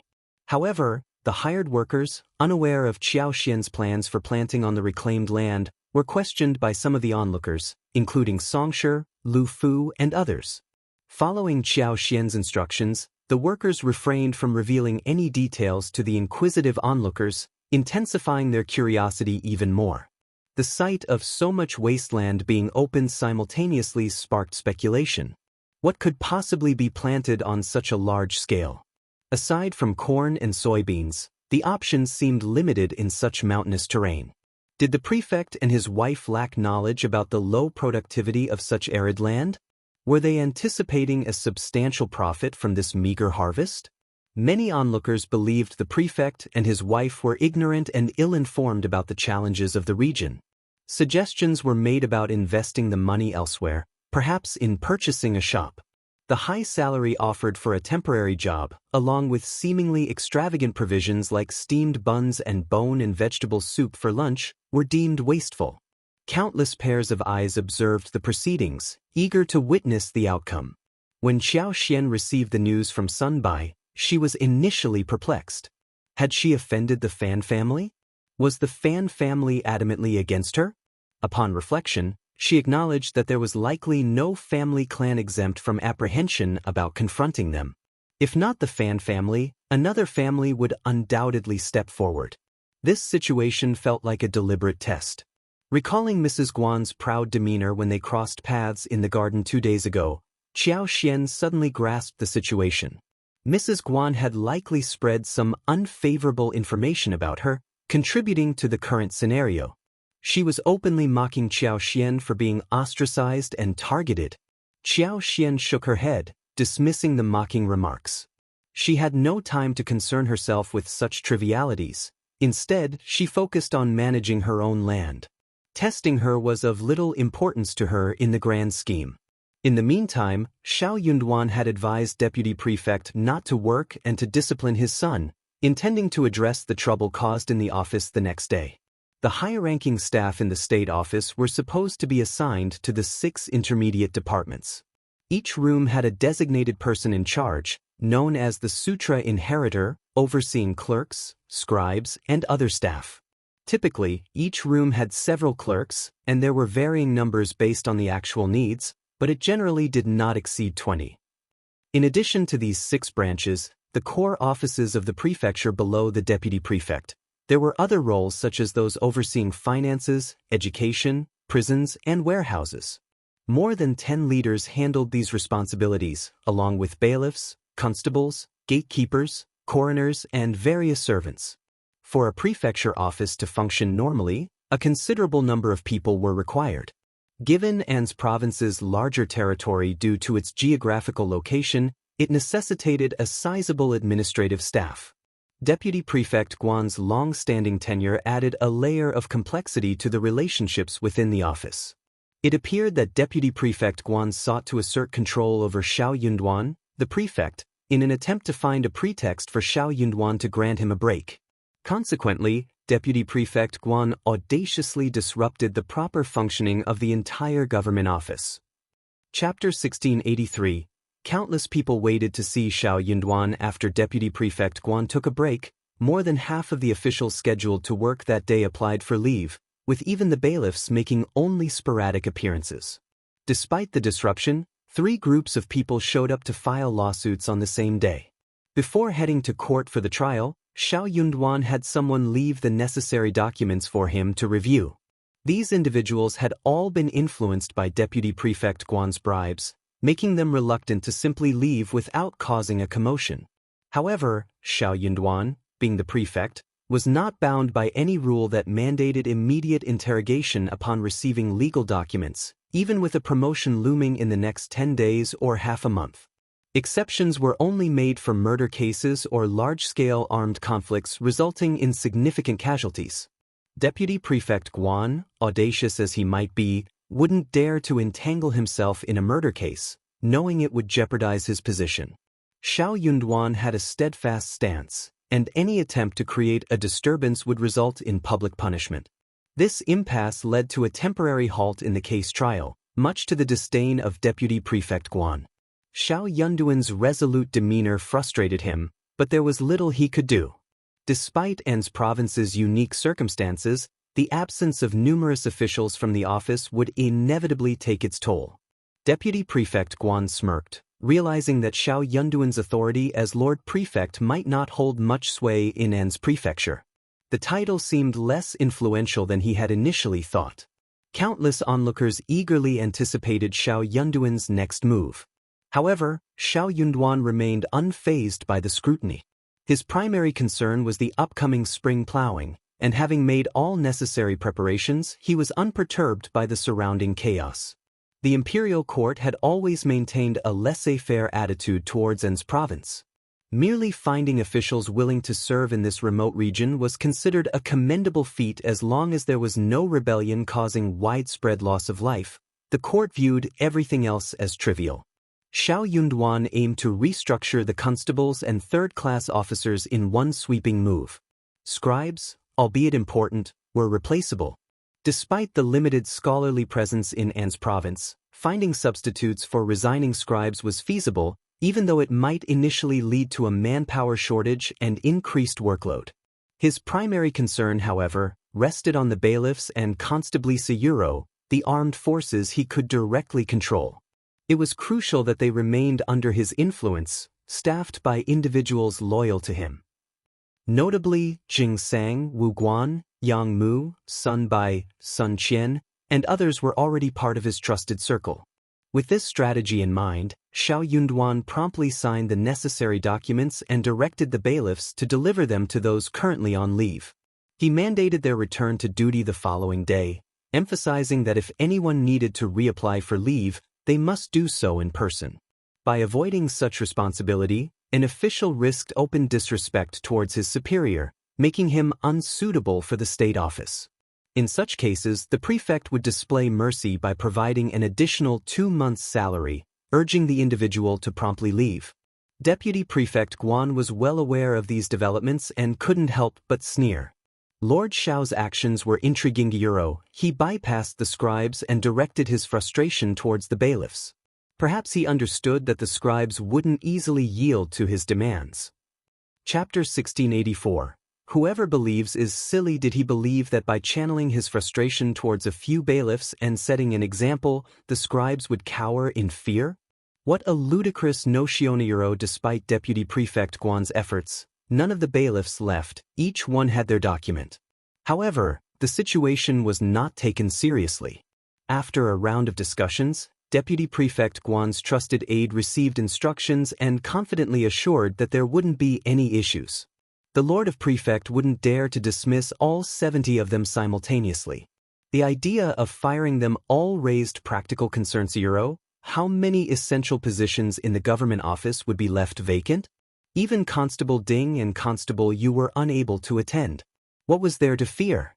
Convinced by Deputy Prefect Guan's assurances, the bailiffs and constables believed the prefect's threat held no real weight. No prefect could maintain a lengthy tenure in An's province, and if Deputy Prefect Guan had something to say, it had to be heeded. Lord Xiao had claimed he would stay for an extended period, but such declarations were met with skepticism. Few believed him. The next day, not a single bailiff reported for duty, rendering Xiao Yunduan's documents a laughingstock. Upon learning of this outcome, Deputy Prefect Guan was nearly overcome with laughter. Lord Xiao, in his youthful naivety, failed to comprehend the dynamics of this jurisdiction. Xiao Yunduan was taken aback by the results, realizing that the situation was even more dire than he had anticipated. However, he acknowledged that such a worst-case scenario had crossed his mind before. Xiao Yunduan didn't mince words, addressing everyone absent that day, including the 2 constables. On the same day, a notice was prominently displayed at the government office entrance and several city gates, announcing the recruitment of bailiffs. The news took everyone by surprise. Was Lord Xiao truly unyielding? Did he comprehend the potential fallout from this decision? Deputy Prefect Guan, shocked and angered, berated Xiao Yunduan privately before attempting to dissuade him. He carefully explained the repercussions and advised against impulsivity. Xiao Yunduan listened in silence before posing a question. Deputy Prefect Guan, are you suggesting that, as the Lord of Prefect, I should bow to the first-class bailiffs, or go back on my word? How would I then command the respect to be a leader? Deputy Prefect Guan felt a twinge of irritation but sneered slightly. Lord, firing more than half of the bailiffs at once might disrupt the government office's functioning. If something untoward happens, Xiao Yunduan responded sternly, we are already in the process of recruiting replacements. It's a few days of hard work. What harm can it do? Unless someone is scheming in the shadows. He continued with a cold tone, if anyone dares to undermine this effort, let them try. I won't let them off easily if I find out. Furious, Deputy Prefect Guan sensed an implied threat but restrained his anger. He cautioned, Lord Xiao, you must tread carefully. Firing so many people at once could lead to trouble. People won't easily accept losing their jobs abruptly. They may seek justice. Justice? Xiao Yunduan scoffed. Deputy Prefect, are you jesting? I provided them with documents, their signatures are on these documents, and the papers are still in my possession. I offered them a chance, yet they scorned me, showed disrespect, and now talk of justice. Chapter 1685. Reject. Deputy Prefect Guan remarked, you can't overlook this. Being young and unfamiliar with local governance, you might not realize the unique dynamics of officials here compared to those in the capital. Lord, officials in this region heavily rely on the lower-ranking officers to execute tasks. If you proceed without proper explanation, won't it disillusion everyone? In the future, it might pose significant challenges. Lord, it's wise to reconsider your decision. Xiao Yunduan sneered, questioning, Deputy Prefect, are you offering advice or issuing a threat? Deputy Prefect Guan chuckled, it's advice out of goodwill, of course. After all, I'm your assistant. If there's anything you're uncertain about, it's my duty to remind you. That's how collaboration works. Thank you for your well-intentioned advice, Deputy Prefect Guan, Xiao Yunduan replied with a half-smile. I won't yield to subordinates with malicious intent who defy my orders. They have chosen their path, and they must face the consequences. If anyone dares to cause trouble, let them try. Deputy Prefect Guan's expression soured. Suppressing his anger, he forced a smile. Since you've made up your mind, I have nothing more to say. Xiao Yunduan nodded. You may leave.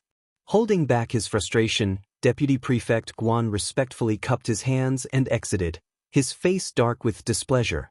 Xiao Yunduan issued an announcement, directing late officers to take over the responsibilities. Those arriving within 2 days would receive 2 months' salary, while those delayed beyond that period would forfeit the bonus. Simultaneously, recruitment notices were posted throughout the process.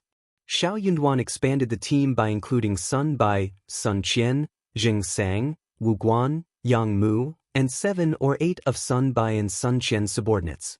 Sun Bai, Sun Qian, and Zheng Sang were designated as constables, and Hang Xingshan, a constable, received a promotion.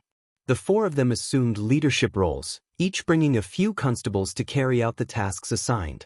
It seemed like they had stirred up a hornet's nest this time.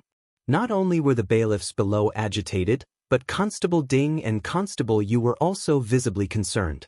Some sneaked around, while others made no attempt to conceal their unease, rushing to the back of the government office to seek Deputy Prefect Guan for guidance.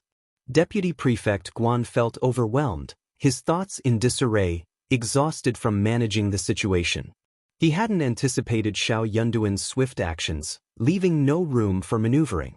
However, he remained skeptical that Xiao Yunduan would actually terminate so many positions. Don't be hasty. Go back and wait patiently. This Lord Prefect is bluffing. Just observe. He won't endure for long. Don't fret, I won't abandon you. The law doesn't punish the masses. Don't bow your heads now, otherwise, all your efforts will be in vain. Let's give it 2 more days. Just these 2 days. Recruit? Huh, if he can't find anyone, who else can he employ? Isn't it simple? You've served as bailiffs for so long. Don't you know if the office can attract recruits? The words of Deputy Prefect Guan provided a sudden realization to everyone. With sneers and newfound confidence, they departed. Indeed, Deputy Prefect Guan's assurance instilled confidence. It seemed implausible that he would deceive such a large group. In truth, many were beginning to regret their involvement secretly. Not all of these troublemakers were Deputy Prefect Guan's trusted aides. Bribing individuals to be confidants required considerable effort and money, and these bailiffs were not in a position to demand such resources. Chapter 1686. Ask Deputy Prefect Guan. Constable Ding and Constable Yu were considered Deputy Prefect Guan's trusted aides, along with a few other individuals who displayed notable competence. The remaining bailiffs, skeptical of Lord Xiao's commitment to a lengthy tenure in the region, anticipated working under Deputy Prefect Guan in the future, leading them to naturally align with him. However, it wouldn't be accurate to claim they were truly loyal or shared a common adversary with Deputy Prefect Guan. To their surprise, Lord Xiao appeared genuinely committed to the changes.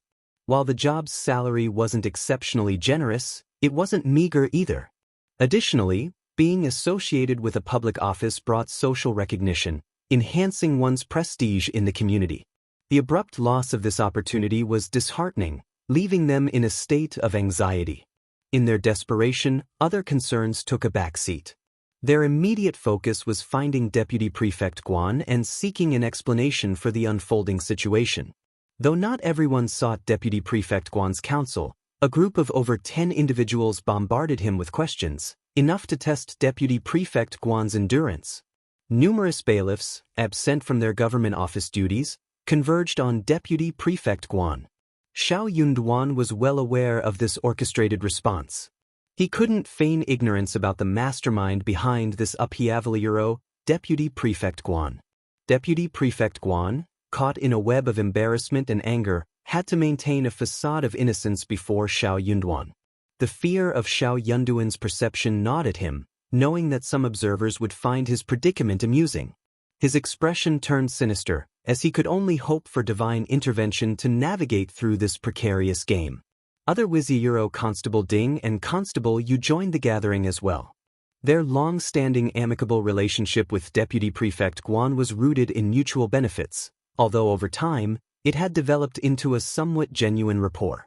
Observing their arrival, Deputy Prefect Guan, half jokingly and half seriously, expressed his dissatisfaction. Others may be ignorant, but to jump to conclusions from insignificant evidence, panicking over a minor issue, why are you also causing trouble? This isn't like you. Constable Ding and Constable Yu felt a twinge of embarrassment and discontent. Without Deputy Prefect Guan's influence, they wouldn't have fallen out with the new prefect. In private discussions, they lamented their involvement and regretted their actions.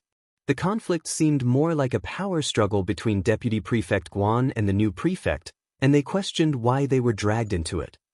Despite their previous camaraderie with Deputy Prefect Guan, the extent of their relationship did not warrant this level of involvement. Reflecting on the situation, they realized that Lord Qiao was unlike the previous prefects. What if he was genuinely committed to staying for an extended period? Regrets sank in as they anticipated strained relations even if they reconciled later. They would likely be under constant scrutiny, needing to tread carefully to avoid any missteps that could be used against them. They concluded that getting involved in the matter initially was a mistake. If they wanted to participate, they should have found a way to avoid directly opposing the Lord of the Prefect. Now, it was too late to backtrack, and they were committed to supporting Deputy Prefect Guan, hoping that Lord Qiao would eventually relent. Constable Ding forced a smile and addressed Deputy Prefect Guan. Lord, considering Lord Qiao's assertiveness, we naturally harbor some doubts. Please enlighten us, and let's strategize to develop a countermeasure. With a plan in place, we won't be caught off guard, right? Chapter 1687. Lord Deputy Prefect, you mean, that's right. Constable Yu sneered. Lord Qiao is quick. He's already appointed a new constable. Even if this storm blows over, will we still have a place here? Both constables were tinged with anger and jealousy. Deputy Prefect Guan glanced at them and remarked, even with your presence, do you think you're safe? Lord Qiao is promoting those around him. I suspect he already harbors such intentions. Even if you remain unscathed, he might find a reason to push you aside, searching for fault in a straw. Why not make some noise and challenge him? That way you can carve your own path. Stunned, the constable's heart sank. Indeed. Deputy Prefect Guan observed their reactions coldly, understanding their thoughts. Having a couple more constables is not a significant issue for us. However, some individuals aren't deserving of such positions. Lord Qiao is young, inexperienced as a local official, and ignorant. He can act recklessly. Even if it's for the sake of the common people, we have a responsibility. Don't you agree? The constables seemed to grasp the point but remained somewhat uncertain. These do you mean Deputy Prefect Guan chuckled, dismissing their concerns with a wave of his hand. I'm not implying anything else. I just believe that some people aren't fit to be constables. Lord Qiao is young and lacks understanding. Let him witness the reality. Let him see that certain individuals can't withstand scrutiny. Why should they hold such positions? Constable Ding and Constable Yu exchanged glances, comprehending the message. Deputy Prefect Guan added, procrastinating won't serve us well. Lord Qiao, if you grasp this concept early on, the government office can return to normal sooner rather than later. Don't you think? They both nodded in agreement. Constable Ding hesitated briefly. A Lord, is these a appropriate? What could go wrong? Deputy Prefect Guan chuckled. Regardless of what unfolds, it won't implicate us, will it? Ding and Yu were enlightened and broke into smiles. Lord is absolutely right, huh? Yes, whatever unfolds, we're not involved.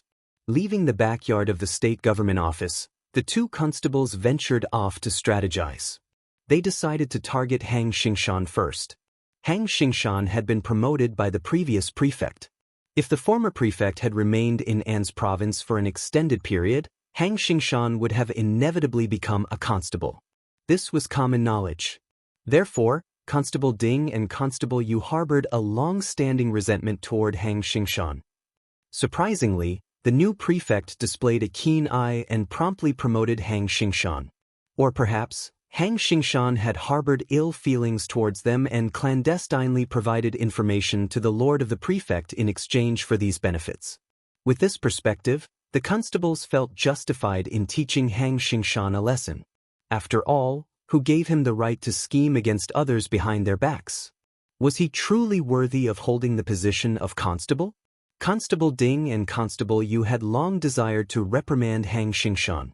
Despite their previous attempts to create difficulties for him, Hang Xingshan always managed to avoid getting caught in any suspicious activities. Now, an opportunity had finally presented itself. However, what the two constables did not anticipate was that, even when attacking him together, they would be unable to overpower Hang Xingshan. Chapter 1688. Mantis stalks the cicada Ding and Yu were seething with anger as they scolded Hang Xingshan furiously, threatening him to vacate the government office. Lord Qiao won't linger in N's province for long. You won't be able to rely on him indefinitely. If you know what's good for you, leave now. Otherwise, once Lord Qiao departs, your exit won't be so trouble-free. Hang Xingshan paid no heed to their threats and retorted, if you dare to attack again, don't blame me for being ruthless. Ding and Yu were further incensed. However, the ordeal did not end there. After Hang Xingshan departed, they found themselves assaulted once more. The attackers concealed their faces, but the intensity in their eyes radiated danger. Their demeanor made it clear they were not to be trifled with. Faced with the assailants' cold gaze and an air of menace, Ding and Yu felt a chill of fear. Before they could make any inquiries, a barrage of punches and kicks rained down on them. Helpless, they rolled on the ground, screaming in agony, unable to mount any defense.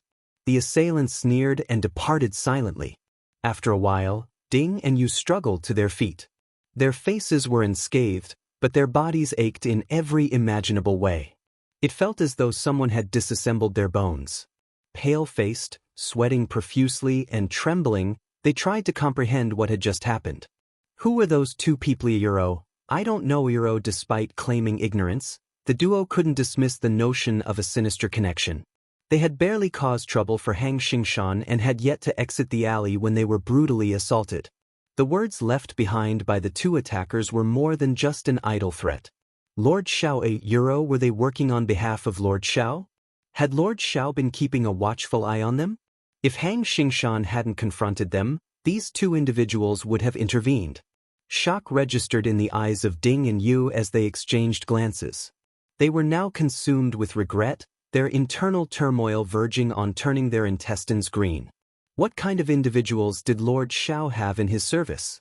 If they had foreseen this outcome, they wouldn't have succumbed to Deputy Prefect Guan's manipulation. Regret surged, but it was too late to undo their actions. Not content with merely threatening Hang Xingshan, they were also incited by Deputy Prefect Guan. Numerous bailiffs followed a young man aspiring to join their ranks, attempting to intimidate him and nullify his registration. Yet, the tables turned, and they found themselves either battered or delivered to Xiaoyunduan. 8 individuals were escorted to Xiaoyunduan, where they faced public interrogation. Each of them received a beating 20 times before being expelled from the room. The incident triggered a widespread uproar. Someone had been covertly influencing Xiaoyunduan, spreading detrimental rumors about the new lord of the prefect. They accused him of being haughty, arbitrary, and unreasonable, claiming he instigated conflict upon arrival, resulting in the departure of over half the bailiffs. Allegedly, these bailiffs were driven away because they refused to appease him or provide illicit benefits. However, the truth was far from the rumors. Lord Qiao had given these individuals an opportunity to reform, yet they squandered it. Unwilling to compromise, they resorted to a strike, attempting to leverage "the law doesn't punish the masses" to extract additional benefits from Lord Qiao. Facing their obstinance, Lord Qiao chose not to yield to such a malevolent force. Instead, he opted to part ways with these unscrupulous officers and initiate fresh recruitments. The extent of their moral degradation became evident as they targeted those who had signed up, resorting to threats and violence in an attempt to force them out. The intention was clear: Lord Qiao would beg them to return.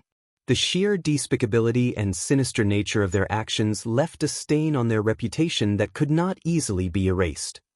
Chapter 1689. Kindness and Might. Xiaoyunduan's voice cut through the air with cold precision. These 20 strokes are for you novices. If there's a next transgression, you'll face 30 strokes and 3 months of imprisonment. Subsequent offenses will warrant 40 strokes and a year behind bars. If you doubt whether I keep my word, feel free to test it. The 8 battered individuals were unceremoniously ejected from the government office, limping away and supporting each other in their hasty retreat. The others were paralyzed with fear, initially hesitant to entertain any thoughts. However, unable to part with the stability of the job and occasional small perks, some gathered in groups of 3 to 5, seeking mercy from Lord Qiao at the state office. Xiao Yunduan kept them waiting for 3 hours. Once they finally met, and after they had kowtowed and pleaded for mercy, he sneered, "Regretting it now? What were you thinking earlier?" Ashamed and nervous, they lowered their heads, hesitant to utter a word. After a while, Xiao Yunduan spoke calmly, "You are all familiar with this place, and not all the spots have been filled yet.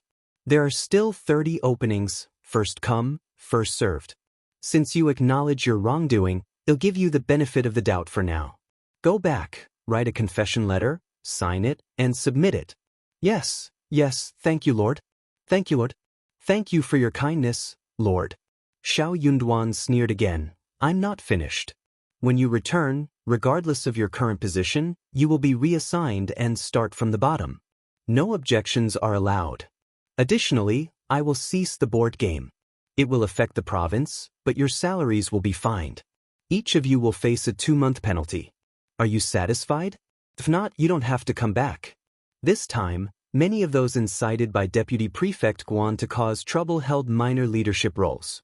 They had bet on the wrong outcome, ensuring that even if they returned, they could kiss their leadership positions goodbye. Furthermore, a salary penalty awaited them. 2 months was neither lenient nor severe.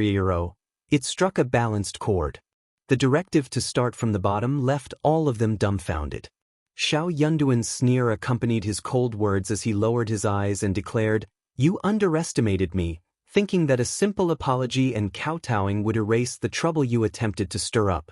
Were it not for your past contributions to the state office, I wouldn't have afforded you this chance.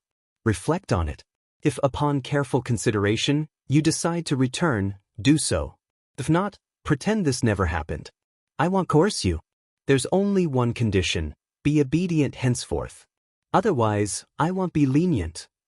"Yes, yes, Lord Euro." Their hearts quivered as they kowtowed, rose, and retreated. Once outside the state office, they exchanged uneasy glances. News of the incident swiftly circulated. Urged by anxiety, one individual spent a few copper coins to enlist the help of cultivated talent Luodi, who wrote a letter of repentance and signed it. Hastily, the individual sought mercy at the government office, expressing a desire to return. With a trailblazer in tow, others grew increasingly anxious. A collective rush ensued towards the state office. Xiao Yunduan issued an order, closing the acceptance of further confessions after reaching the count of 30. Ultimately, only 30 individuals returned to the government office, leaving the remaining 30 to find alternative means of livelihood. In less than 5 days, the entire narrative of the situation underwent a complete reversal. Chapter 1690. Who can take it? Xiao Yunduan seamlessly assumed control of the constables and bailiffs in the court, entrusting Sun Bai, Sun Qian, and Zheng Sang with the responsibility of reassigning and training the new recruits, promising a swift transformation. Meanwhile, the 30 individuals who had left the court harbored regret but dared not hold animosity towards Xiao Yunduan. The lord of the prefect proved to be formidable and not to be trifled with. There was no justification for resentment, and any lingering hatred within their ranks was confined and ineffectual. After the stern lesson given to the 8 instigators, they were thoroughly frightened into submission. The remaining dissenters lacked the courage to act recklessly. Despite their reluctance to give up, a collective movement emerged as they sought DeputyPrefect Guan for redress. Instigated by his previous encouragement, they now demanded an explanation and compensation. Formerly revered, DeputyPrefect Guan found himself surrounded and targeted by the very individuals he had sought to manipulate against Xiao Yunduan. Frustration and anger overwhelmed DeputyPrefect Guan, who now faced the consequence of his own machinations. The assertiveness of the 30 individuals, each voicing their grievances, tormented him. Mrs. Guan, frightened by the commotion, took refuge in the bedroom, venting her anger through gritted teeth. The turmoil caused by these disgruntled individuals was enough to drive anyone to the brink. Deputy Prefect Guan found himself in a sorry state, unable to deny his role in instigating the situation. The disgruntled individuals, fueled by anger, sought him out for retribution. However, when it came to compensating them, Deputy Prefect Guan was resistant. He deemed these commoners foolish for mishandling a straightforward task and implicating him. The idea of compensating them seemed ludicrous to him, and he was unwilling to part with his accumulated wealth to appease their grievances. Expressing his frustration, Deputy Prefect Guan sternly reprimanded the group, asserting that Lord Qiao's recruitment efforts were merely a facade. He urged them to maintain composure, assuring them that he could influence Lord Qiao on their behalf. Despite initial skepticism, Deputy Prefect Guan, wielding his authority, used a combination of persuasion and coercion to convince the majority to leave. Their reluctance to abandon the stable jobs and a lingering hope that Deputy Prefect Guan's assurances might hold true contributed to their hesitant departure. However, a handful of individuals at the back harbored resentment and launched an attack on Deputy Prefect Guan. Unconvinced by his promises and aware of his deceit, they were not swayed by his attempts to manipulate the situation. Chapter 1691. His heart hurts. Deputy Prefect Guan probably didn't have such a big face in front of Lord Qiao. Who was he trying to fool? These few people were usually crafty and cunning. Deputy Prefect Guan also understood that it was impossible for him to not give up something at all after this matter had become like this. After a round of competition, Deputy Prefect Guan agreed to give these 6 people 10 taels each. However, they had to help him stop the others. No matter what method they used, they had to stop the others from looking for him. The 6 of them felt that 10 taels of silver per person was too little, so they refused. The 2 sides haggled and finally settled on 20 taels each. Deputy Prefect Guan originally wanted to give half and the other half after this matter was completely over. However, the 6 of them refused. Deputy Prefect Guan could not dissuade someone who had nothing on shoulders, so he could only grit his teeth and give the money. A total of 120 taels. His heart ached so much that it trembled. One had to know that his monthly salary was only 30 taels of silver. He still had 1 or 2 small shops in the city. He could earn about 20 taels a month. This was his normal monthly income. Every year, there would be some benefits from time to time. He could also take some from the public accounts. However, no matter what, 120 taels was definitely a huge sum to him. Mrs. Guan's heart ached when she found out. A few days ago, she had taken a fancy to 2 new brocades from Jiangnan. One cost 36 taels of silver. She hesitated for a while but could not bear to buy it. But who knew that in the blink of an eye, 120 taels of silver would be wasted? Then I might as well buy myself brocade. These people really dare to speak. Mrs. Guan scolded the officers, Xiao and Qiao Xian, apparently blaming them for the situation. The 6 individuals proved ineffective in stopping the others. Someone inadvertently revealed that they had each received 20 taels of silver as compensation from Deputy Prefect Guan. The revelation sparked envy among those who hadn't received compensation, fueling resentment towards Deputy Prefect Guan. Green with envy, they rushed to the backyard of the provincial government office, demanding compensation from Deputy Prefect Guan.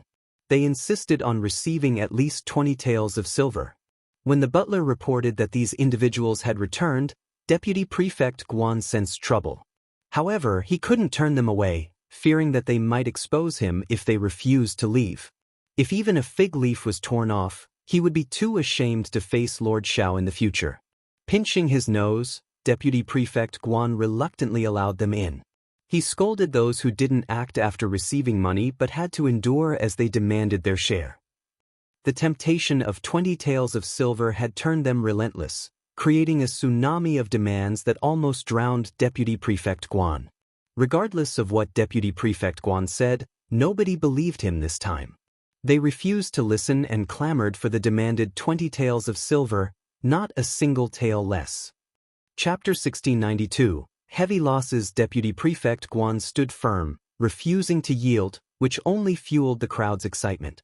In the chaos, a porcelain bottle on a chest of drawers fell to the ground and shattered. Taking advantage of the moment, Deputy Prefect Guan intensified the situation, insisting that the broken porcelain bottle was worth 1,000 taels of silver and demanded compensation. This further angered the crowd, and chaos ensued. An unknown person initiated the fighting, and soon the entire living room turned into a battleground. Deputy Prefect Guan and the butler became victims of the violence, bearing the brunt of the attacks. Their cries for help went unanswered as the servants rushed in, causing the attackers to disperse and flee. The house was left in disarray, with overturned furniture and shattered artifacts strewn across the floor. Even Deputy Prefect Guan's jade pendant had been snatched away. Hiding in the back, Mrs. Guan had heard the commotion but was too scared to intervene. When the attackers finally dispersed, she rushed out and was shocked at the scene before her. Seeing her bruised and battered husband, she exclaimed, "Oh my God! What sins have we committed?" Hurrying to assist her husband, Mrs. Guan expressed her concern, while Nanny Ding and Zhenju helped Deputy Prefect Guan onto a chair. The sight of the damaged living room added to Mrs. Guan's distress. She exclaimed, "Io, how did it end up like this? Ridiculous, this is outrageous." Despite not being genuine antiques, the items in the living room held value, making the damage significant and heartbreaking. The pair of Beauty's hairpins and plum bottles alone were valued at more than 100 taels of silver. Additionally, there was a jade mountain figure, hairpins, and a white jade with an elephant chime, with respective values of 80 taels and 110 taels. While the rest of the items were not as exquisite, they still held value, each worth dozens of taels. In total, the losses amounted to quite a substantial sum. Regarding the furniture, all of it had been forcefully kicked to the ground, resulting in numerous bumps and bruises. Some damages were subtle and could potentially be repaired by a skilled artisan, but others were irreparable and necessitated replacement. The overall loss easily reached 2,000 taels of silver, leaving Mrs. Guan on the verge of tears. Deputy Prefect Guan, groaning from the pain, soon realized the severity of his injuries. His left arm, when moved, caused intense pain, indicating a probable fracture. Urgently, he called for a doctor to attend to his injuries. As Deputy Prefect Guan assessed the room, he was horrified to see that half of a calligraphy painting hanging on the wall had been torn apart, with only the other half still swaying. He exclaimed, "My painting! My painting!" This artwork, crafted by a renowned artist from the previous dynasty, had been a prized possession. Deputy Prefect Guan had acquired it as a symbol of prestige, surpassing the combined value of everything else in the room. Devastated by the irreparable damage to the cherished painting, Deputy Prefect Guan was overwhelmed with despair and fainted before he could catch his breath. Mrs. Guan, panicked and distraught, continuously called out to her husband, "Old master." The doctor arrived just in time, and Deputy Prefect Guan slowly regained consciousness. Chapter 1693. Deputy Prefect Guan's bitterness. Mrs. Guan patted her chest, letting out a relieved sigh. "That scared me to death. Old master, don't be sad. I'll settle the score with those troublemakers later. None of them can escape," Mrs. Guan said with resentment. Determined, she decided that even if those individuals had to face bankruptcy and sell themselves as slaves, she would make sure they compensated for their losses. Otherwise, they would all end up in jail. Deputy Prefect Guan felt extremely frustrated. "Shut up and let me have some peace." His wife was unaware of the true value of the painting. If she knew, it might drive her to anger-induced demise. In the current situation, he dared not say anything. The idea of finding those responsible for compensation seemed plausible, but who could he hold accountable? The chaos of the moment made it unlikely for anyone to admit guilt willingly. Furthermore, if he pushed them into a corner and they fought back fiercely, he would be the one facing unfortunate consequences. He was no longer solely in charge of the prefect's office, and throwing her in jail was out of the question. Lord Qiao would never agree to it. Deputy Prefect Guan knew without asking that the bailiffs wouldn't follow his orders. Bitterness consumed him as he contemplated the situation. If only he had known the extent of those troublemakers' lawlessness, he would have paid them off. 20 taels per person, totaling 60 people, amounted to only 1,000 taels. Reflecting on it, he realized he had lost several thousand taels. His anger was overwhelming, and his heart ached at the loss.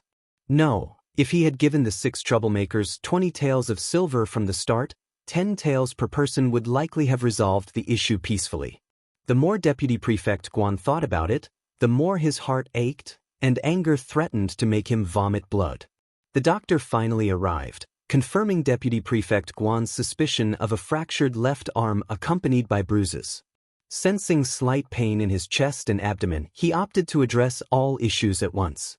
The consultation and medicine incurred a few taels of silver. Observing her husband's sorry state, Mrs. Guan instructed someone to procure and prepare the medicine.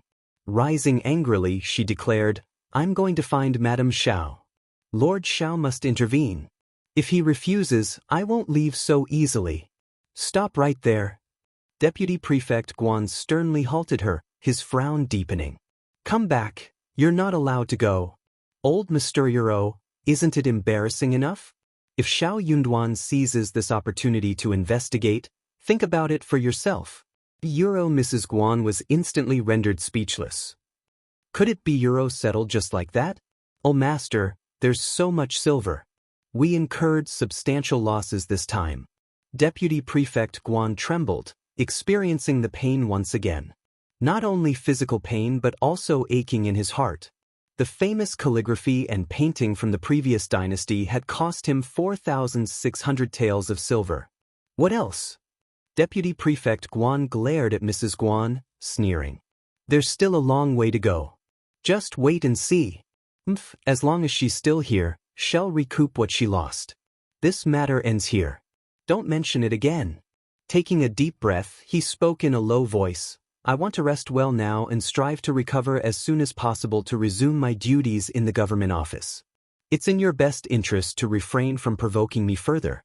Mrs. Guan was left speechless. Feeling aggrieved, she mumbled, "This is so, it was infuriating." After all the trouble, he ended up suffering a double loss. Deputy Prefect Guan had closed his eyes, signaling his exhaustion. He didn't want to talk anymore. Any further discussion would only fuel his anger. Unsatisfied, Mrs. Guan decided to visit Xiao Xian's place.